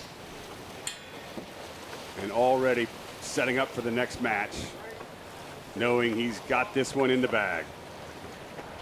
Well, walking away from this match, I don't think Poole can think he has this one in the bag. I think Tapper brought it to him that whole first beat in the pre-start, everywhere around the course. There was a mistake from Tapper, and I don't think Poole can write him off, though. I think this is going to be a hard set for Poole. Just see they had this race in the bag, which he did. I keep calling you up and we stay low, and I knew. Yeah, we were off page there. But then we did a good job to get back to him. I think he could have turned up a little late, but it worked because he's going to tack at the pin, and we just do exactly what we saved it. Yeah. Yeah. Joachim Aschenbrenner and Chris Poole going through that match. Yeah. It's pretty simple. Nice job on that, Chris. Very nice.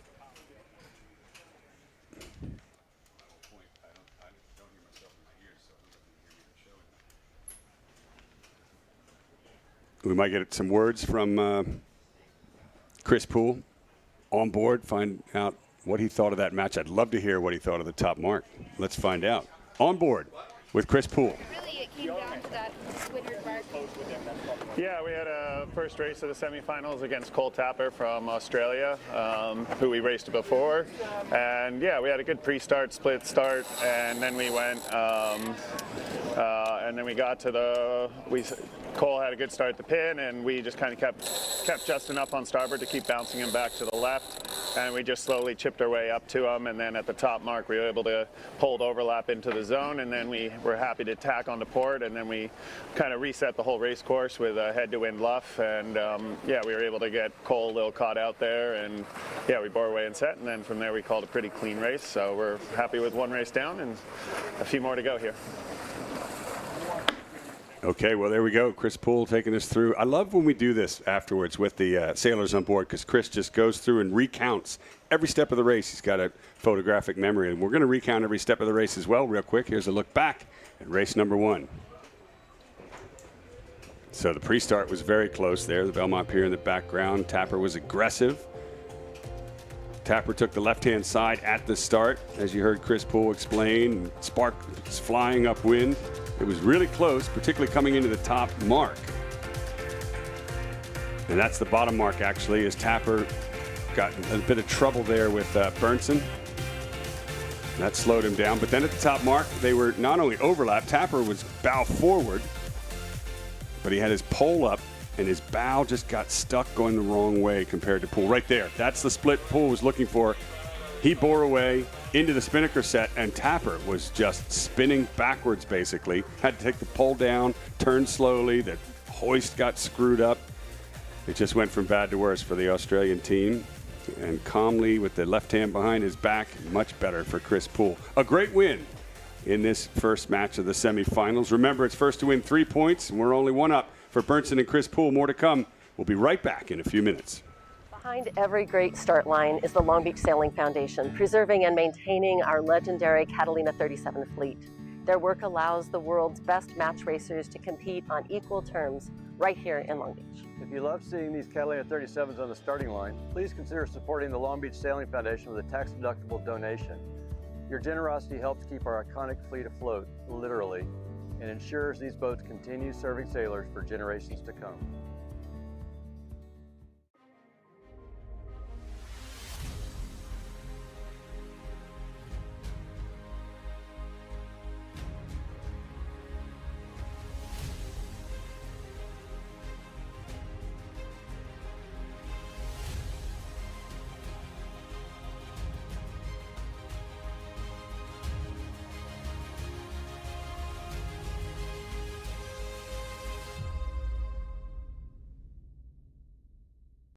In championship sailing, there are no second chances. Every move matters. Every decision counts. Selling your business is no different. It demands precision, judgment, and the right partner to navigate critical inflection points when it matters most. Since 1998, Plethora Businesses has successfully guided hundreds of business owners through complex transactions with strategic results. Precision wins. PlethoraBusinesses.com.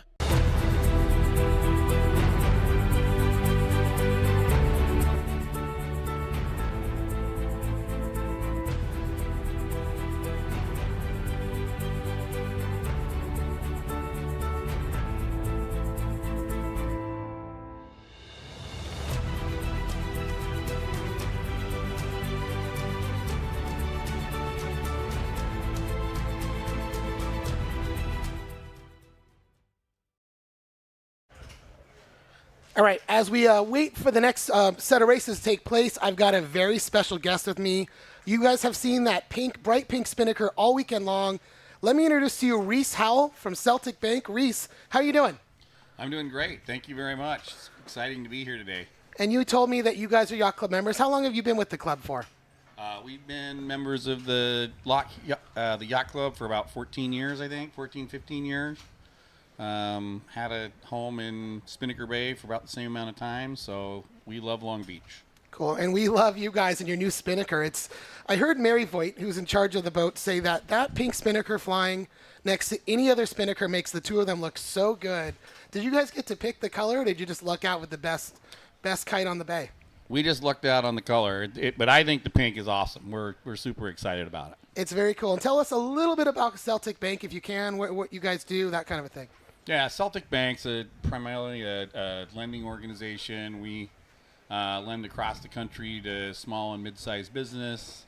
We have a large fintech enablement division. So we're primarily in the mid-sized business, finance, and fintech sectors.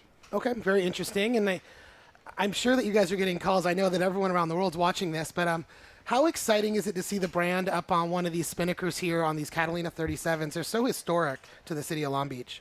Yeah, no, we think the Catalina 37s are awesome, and we feel very fortunate and excited to be able to sponsor one of the spinnakers for this event. And I also, have to take my hat off to the Long Beach Sailing Federation for the great job they're doing raising money to keep these Catalina 37s, going for the foreseeable future. I hope that they are very successful in that. I really appreciate you saying that. The Sailing Foundation works so hard all year, and as a yacht club member, I hope at some point you've been on one of these boats, but it is like one of the coolest things I think we have as members here, that we get to use these boats and race on these boats all year long.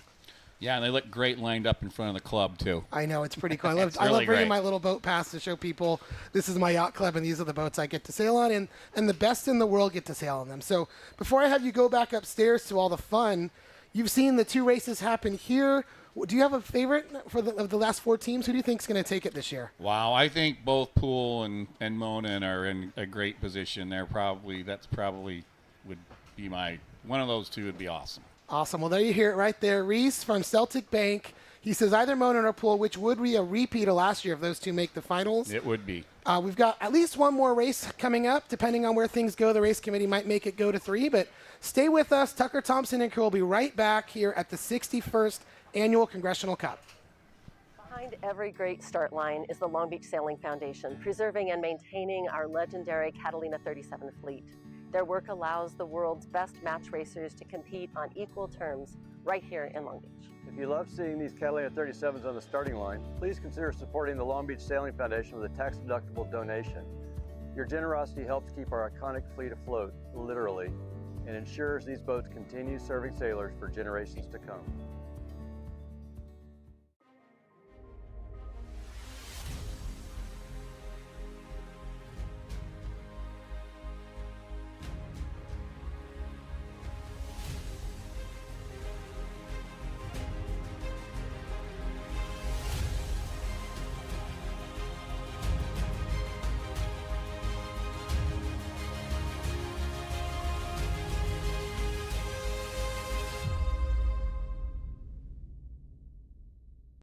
In championship sailing, there are no second chances. Every move matters. Every decision counts. Selling your business is no different. It demands precision, judgment, and the right partner to navigate critical inflection points when it matters most. Since 1998, Plethora Businesses has successfully guided hundreds of business owners through complex transactions with strategic results. Precision wins. PlethораBusinesses.com.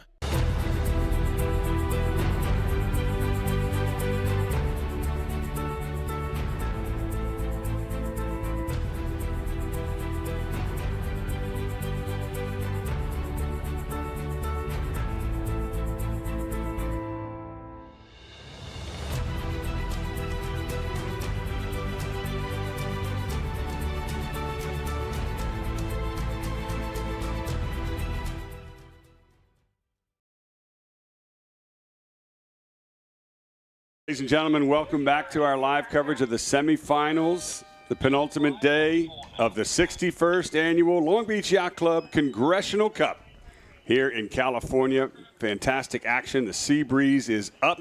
So is the tension, because in this semifinals, of course, first to win 3 points moves on to the finals tomorrow and a shot at winning the famed Crimson Blazer. We just saw Chris Poole win his match in the first match over Cole Tapper, and we also had Yanni Berntsen wrapping up his match against Eric Monin. So we're about to look at Monin and Berntsen again. Arguably, Monin is up against it a little bit, but it's first to win 3, so you can at least spend 1. Yeah, there's a lot of time left in the semifinal, and I know that Monin will be coming back big. And we're on board with both of these teams, which is fantastic.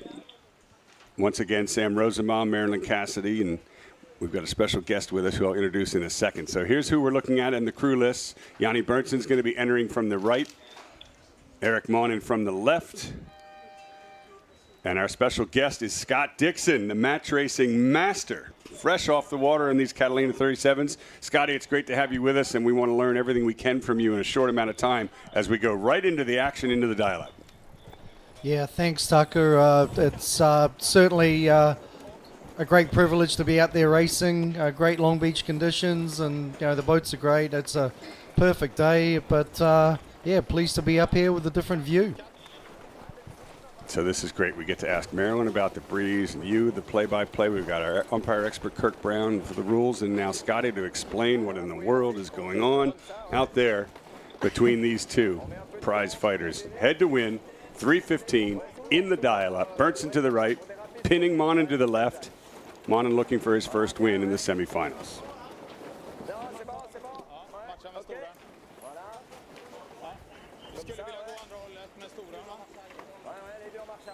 Both boats starting to back up. Scotty, how difficult is it to keep these boats head to win when you have no speed?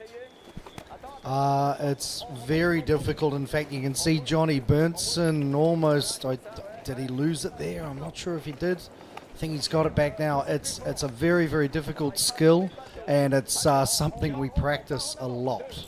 So we probably spend as much time practicing sailing backwards as we do forwards. I love it. It's incredible how well you guys can maneuver these boats. Eric Monin has fallen off onto starboard first, looking to tack, looking to get across Yanni Berntsen. Berntsen behind, but has rights on starboard if it's close. Both teams trimming the sails in, going upwind. Monin does have gauge. Can he get across without fouling Berntsen? Here we go. Yeah, nice work by Eric Monin. Just built speed before Johnny, and that helped him get onto port. And over the top, he's still got a little bit of work to do here. But yeah, nice job, Monin, getting out of jail. All right, Sam, 2 minutes, 48 seconds to go. Both boats reaching off to the Belmont Pier.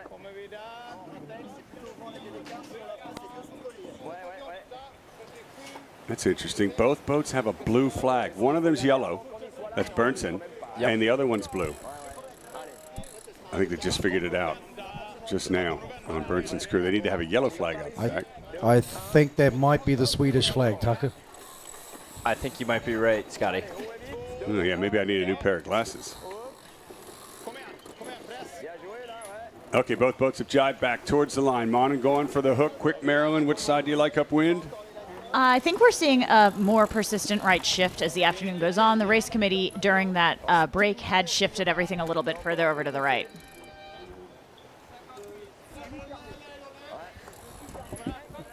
Close. Very close there from Monin from behind. Aggressive. Berntsen could be in a little bit of trouble. 48 seconds to go. Way too much time to the start, and they are overlap. Monin to Leeward, looking to even the score in this match. Berntsen, is he doing enough to keep clear, to respond, or are the boats getting dangerously close together? Umpires moving into position if there's a flag. 30 seconds. Berntsen tacks away. There was a flag, but it's green. No blood, no foul. Berntsen's going to reach off to the right-hand side and tack. Monin immediately spins back. I like that. Yeah, Aggressive. from what I was seeing there, Tucker, I think Monin was well below pin ley line. I don't think he was going to make the mark. I think Berntsen is putting himself in a pretty tough spot here with Monin coming back on port. Berntsen coming back on starboard now. He's not established, and now he is. Incredibly close. You know there's going to be more flags. Almost a collision. There's the gun. Someone was over. Berntsen and Monin both pulling flags there, looking for the umpire's response, green. Monin was over early and had to go back down. Meanwhile, Berntsen is slow, trying not to hit the top of the signal boat. He doesn't. What an incredible last 10 seconds to that start, leaving Berntsen off to the right, Monin to the left, and no penalty despite a whole lot of blows thrown in that pre-start. And Monin tacking over. While he started going left, I think he wants the right. I think the right has been way more assertive all day, especially as the breezes come up this afternoon.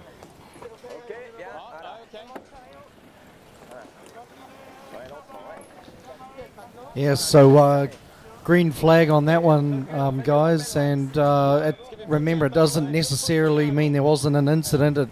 Sometimes it just means the two umpires had two different opinions and they couldn't quite agree. So I think Johnny Berntsen might have been a little bit lucky there. I think if there had been contact, he might have been penalised. But, yeah, judged it perfectly, got the right side of the course. On board with Monin, the reigning champion of the Congressional Cup from last year. And to my eye here, Tucker, it really seems like Monin's got a bit of pace and a better angle compared to Berntsen. Berntsen looking to sail into a righty out here. Monin seems to have another set of wheels on him, though, compared to Berntsen right now. So, Marilyn, let's talk about that. All week long, we've seen this vein of left-hand pressure. Sam is spot on. Monin's in it. Is Berntsen falling out of it, particularly as he gets closer to the oil island? I would say that Berntsen's falling out of it, but he is coming into a little bit bigger geographical right-hand shift, right where he is tacking, as you see on the screen. He should be getting into that more right-hand pressure. Well, we'll see if it pays off. He is on starboard. Under the rules, he has rights. These two are not afraid to throw flags at each other. Here comes Monin from the left. Monin has to avoid. Monin is close. Berntsen holds course. Monin tacks to leeward. Berntsen luffs and then squeezes right into attack, protecting the right-hand side. A lot like the first match that we saw with Poole and Tapper. Yeah, Poole did a great job defending the right-hand side. He wanted top right, and he took it. He kept bouncing Tapper out to the left.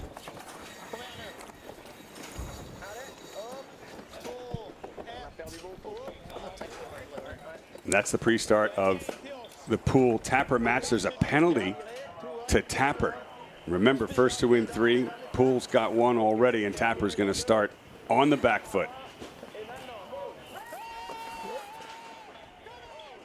Oh, look at that. Screaming and yelling from Berntsen, and a penalty flag. Blue flag penalty. Monin tacked too close, I think, just when we were off screen. When we came back, he's behind and he's got a penalty. That's a tough spot for Monin to be. He's back and he's now got a penalty on him. He's got a lot on to get around. Yeah, so just backing that one up a couple of tacks. I think it was the previous tack where Johnny Berntsen came in a little bit eased on both of his sails. Clearly felt he had a powerful advantage. So the next time, Johnny ended up tacking away, but then the next time they came back, Johnny just had a a little more speed again, and Monin not doing enough to keep clear as a poor tack boat.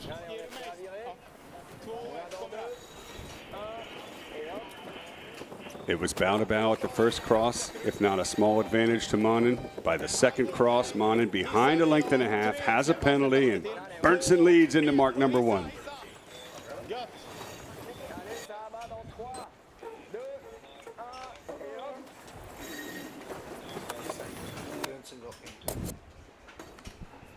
So we're just hearing from Kirk Brown. That was a blue flag, I believe, on the Berntsen Monin match, which is Berntsen penalized.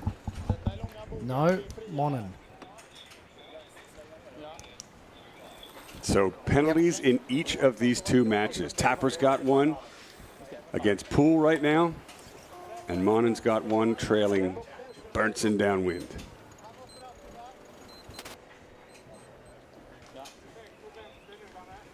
Scotty, you've been in this position many times. Match racing is always close, particularly downwind.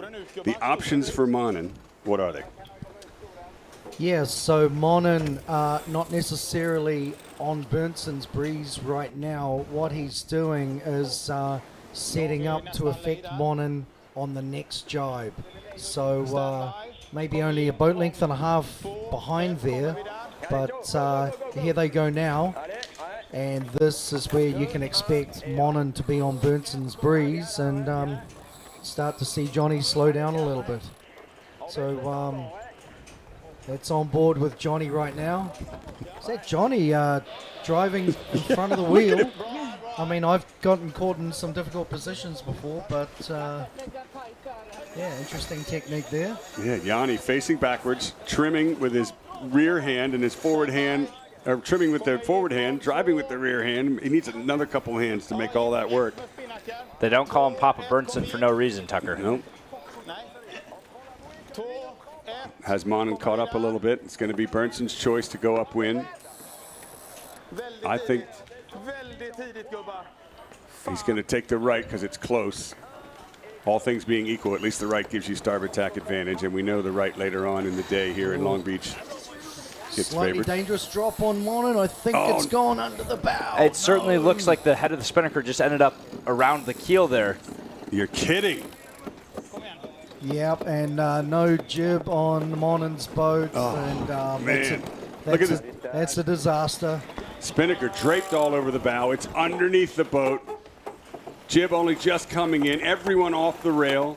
They're behind Berntsen. They have a penalty, and now they've got an even bigger problem. I thought the crew almost fell overboard. That's about as bad as it gets, Tucker. Having a keel-hauled spinnaker is pretty disastrous. Oh, they've got to stop. They've got to stop. Yep, so you can see Monin spinning the wheel there now. Boat's slowing down. It's pretty much the only way to get the spinnaker off is to slow the boat down to almost 0 boat speed and walk it forward. So, yeah, Monin obviously conceding that race. And all Johnny has to do now is sail the course. Oh, man.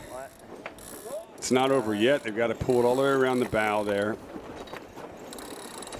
I mean, do you keep sailing at this point if they get this cleaned up, or is it just game over? No, it's game over, and the hard part is it takes probably more energy to pull in a wet spinnaker from under the boat, and obviously it happened because the timing was off, so it's really just take a deep breath, everyone, and let's just follow him around and start focusing on the next one. So I would imagine at the top mark you probably won't see Johnny hoist a kite, and I imagine you will see Monin hoist a kite simply to dry it out.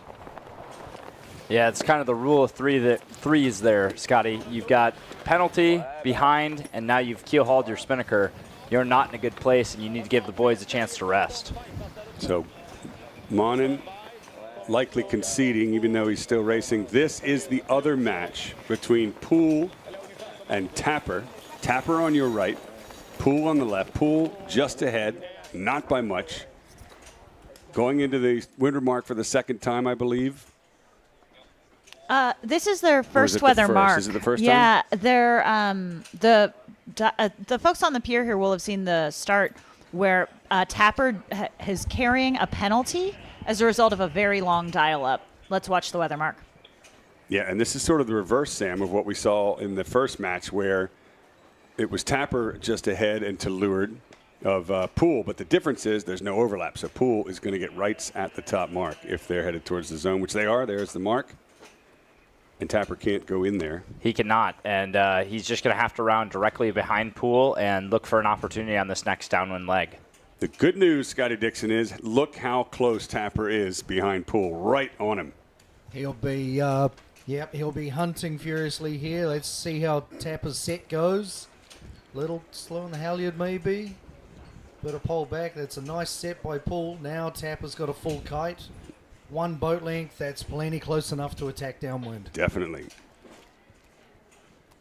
Here in Poole call standby there, I think, and I'm guessing Tapper's looking to load the gun on Poole here.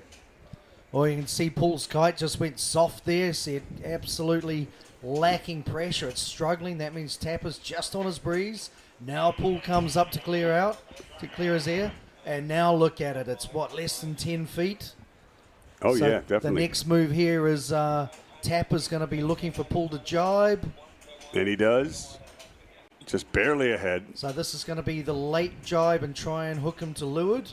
So you can see the Celtic Bank Spinnaker kind of struggling there, jibing through Tapper's gas.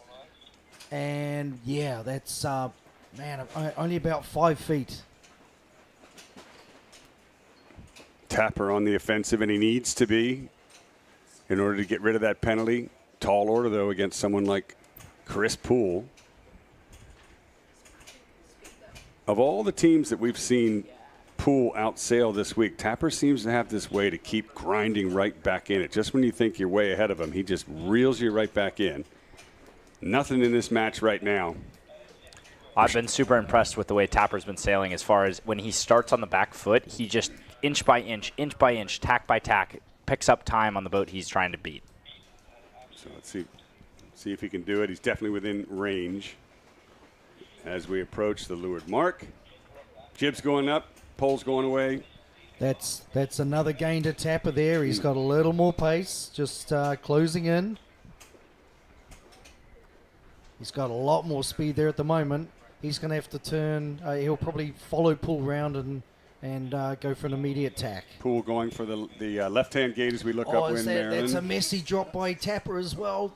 Sucking the kite back in. They just rescued that one, did they? Oh, no. No. And we've seen this situation play out in the last match. When you have a messy drop like that, you lose a lot. Oh, my goodness. Just when things were looking good for Tapper, he's falling farther behind. The guy is underneath the boat as they roll into attack, and the crew's still trying to sort it out. Yep, tacking straight into a couple of waves there, and he would have been a little bit slow after the drop. So, Poole will gladly take that extra couple of boat lengths advantage. Question for you, Sam, having crewed on these boats most recently. Sorry, Scotty, but you just have the wheel in your hands. Okay, so the guy is underneath. Nobody's on the bow trying to pull it out like we saw in Monad's match. They're probably just going to untie it and pull it through. Hold on real quick. Into the finish. Yanni Berntsen taking his second in a first-to-win 3-point semifinals. Let him hear you folks here on the Belmont Pier. A big cheer for Yanni Berntsen. I stand by it, Tucker. Yanni Berntsen is here to win. Everything we've seen from him this week so far, he is stepping up to the plate. He's drinking his coffee every morning, and he wants it. You're not kidding. Back upwind with Poole, and now you can see the bowman kind of reconnecting everything in the background there on Tapper's boat. I think they disconnected the guy and just pulled it through and then re-rigged it. I think that was a really, really strong move, and I actually think Monan would have benefited from a move like that. But you have to be ready to go on that, and it just shows the experience of Tapper's young crew that they really know what's going on. See, Scotty, 20 years out of the game, I still remember how to fix a mistake because I used to make most of them.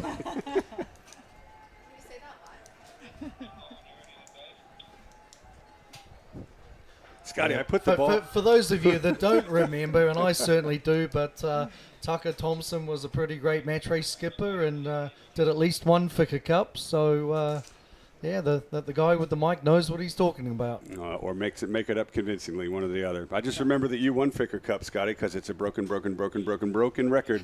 You own the record, and it's a good one. How many Ficker Cups have you won now, Scotty?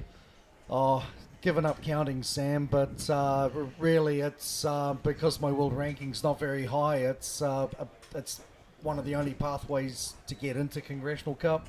So although we've enjoyed our victories every year, it's almost been out of necessity. Yeah, but no, I've been lucky to have some incredible teams over that period. Can you stop beating up on the young guys, please? Not a chance.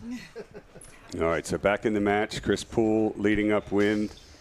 Tapper trying to catch back up, which we know he can do. Meanwhile, we're going to go on board with Yanni Berntsen, who just wrapped up his second all-important win over Cole Tapper.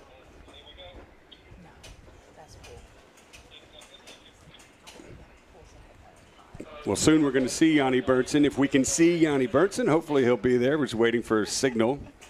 And hopefully Yanni will come into frame as Poole leads the top mark for the last time. There he is. Yanni Berntsen, congratulations. An incredible race there. You're 2 points up. Talk us through that one and particularly what happened when you looked behind and saw Tapper in a bit of trouble. Yeah, thank you very much, Tucker.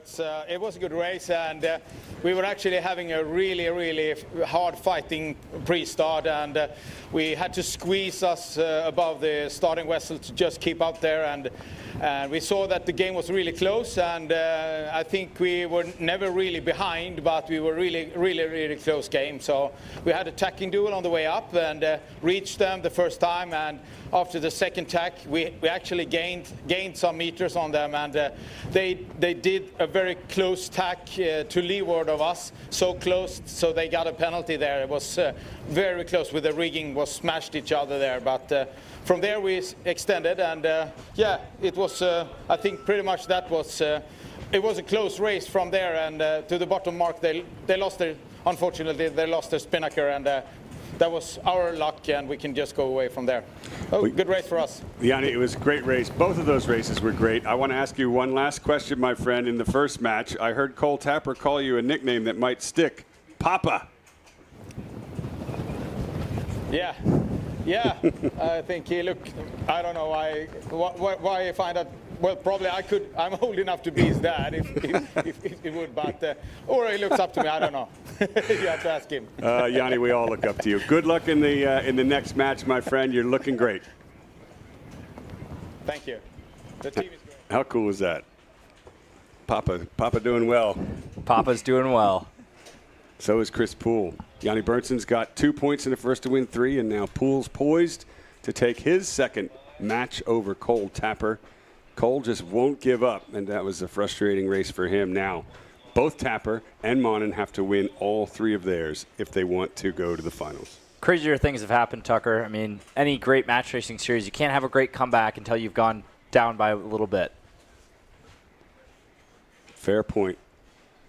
Crazier things have certainly happened, and they can. Here in the Congressional Cup, you never know. It's not over till the very last race, but this race is over. And it goes to Chris Poole and Riptide Racing. Congratulations, very well sailed. So both of these pairs are going to clean things up. We're going to take a very short break, come back with more semifinals action here in Long Beach, California. Stand by. Yeah, it looks like they might be wrapping up. Because they didn't want to end any of this today. They wanted to go to tomorrow. Okay, actually pretty cool, guys. I was just told we've got a replay of that entire match. We're going to relive it right here. Let's have a look. So this is the start. How close is that? Monin there, aggressive. And that's where the attack was too close, right there. The rigging actually hit. You could see the shutter. The camera shuttered a little bit there. So you have to actually look up to see the collision. It's a blue flag penalty. Monin gets it. Berntsen from the right. Monin a very close lee bow. And that didn't work. Looked like a bad tack there. You can see the jib got kind of screwed up there, and now Berntsen in solid control. But this is the leeward mark where the kite went over the bow. This is when it was definitely game over for Monin. All but out. That's an unforced error there, Tucker. Tough to watch, except for this man, Yanni Berntsen. Papa wins the match, so he's now 2 up over Monin. We're going to take a very short break here on the Belmont Pier and come back with race number 3 in the semifinals, the 61st annual Long Beach Yacht Club Congressional Cup. Behind every great start line is the Long Beach Sailing Foundation, preserving and maintaining our legendary Catalina 37 fleet. Their work allows the world's best match racers to compete on equal terms right here in Long Beach. If you love seeing these Catalina 37s on the starting line, please consider supporting the Long Beach Sailing Foundation with a tax-deductible donation. Your generosity helps keep our iconic fleet afloat, literally, and ensures these boats continue serving sailors for generations to come.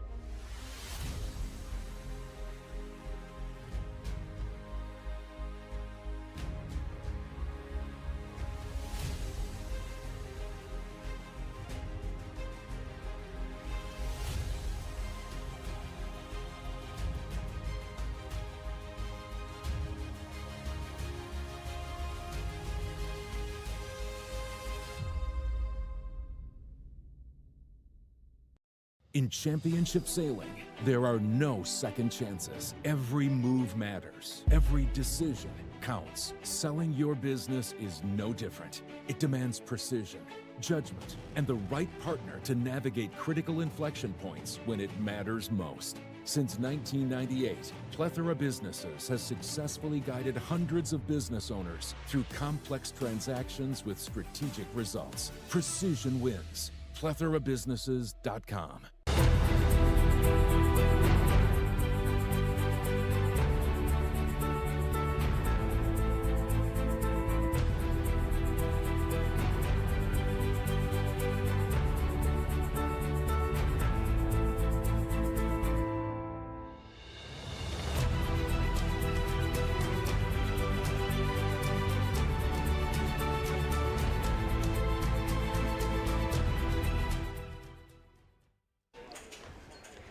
Well, the crowds here in Long Beach, California on the Belmont Pier have been treated to a spectacular show of modern match racing, the best in the business of the 61st annual Long Beach Yacht Club Congressional Cup. The weather was perfect. Marilyn Cassidy, your calls were perfect, of course. And Sam Rosenbaum, it's great to have you with us. And we've got Scotty Dixon on his phone.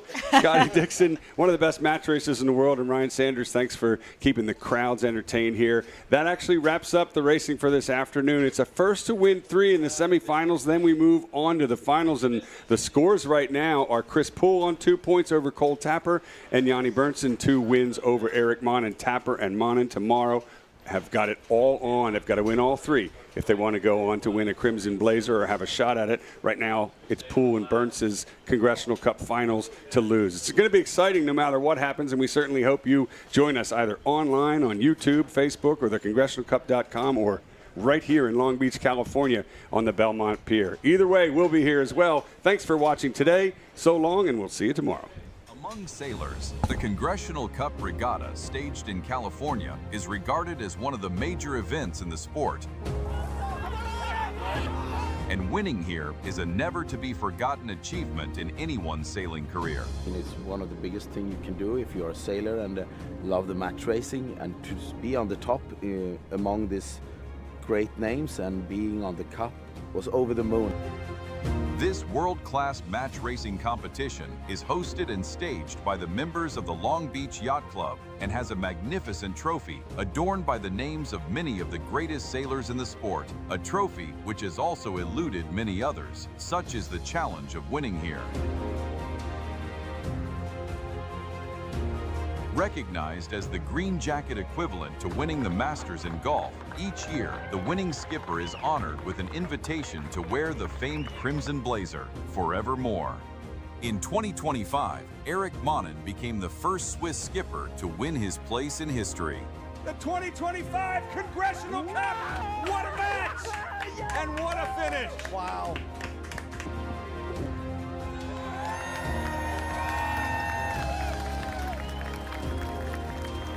In the 61st staging of the Congressional Cup, who will claim that honor this year?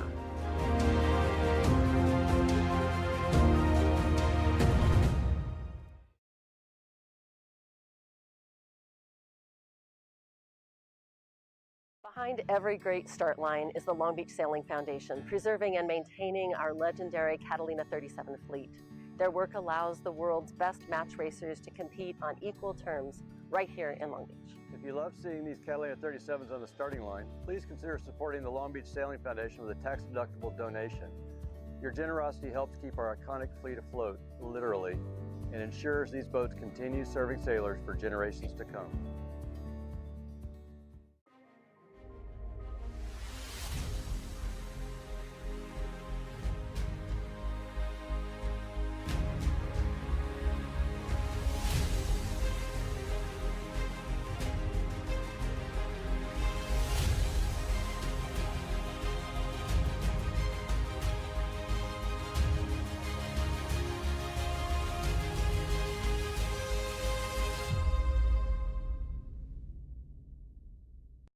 In championship sailing, there are no second chances. Every move matters. Every decision counts. Selling your business is no different. It demands precision, judgment, and the right partner to navigate critical inflection points when it matters most. Since 1998, Plethora Businesses has successfully guided hundreds of business owners through complex transactions with strategic results. Precision wins. PlethoraBusinesses.com.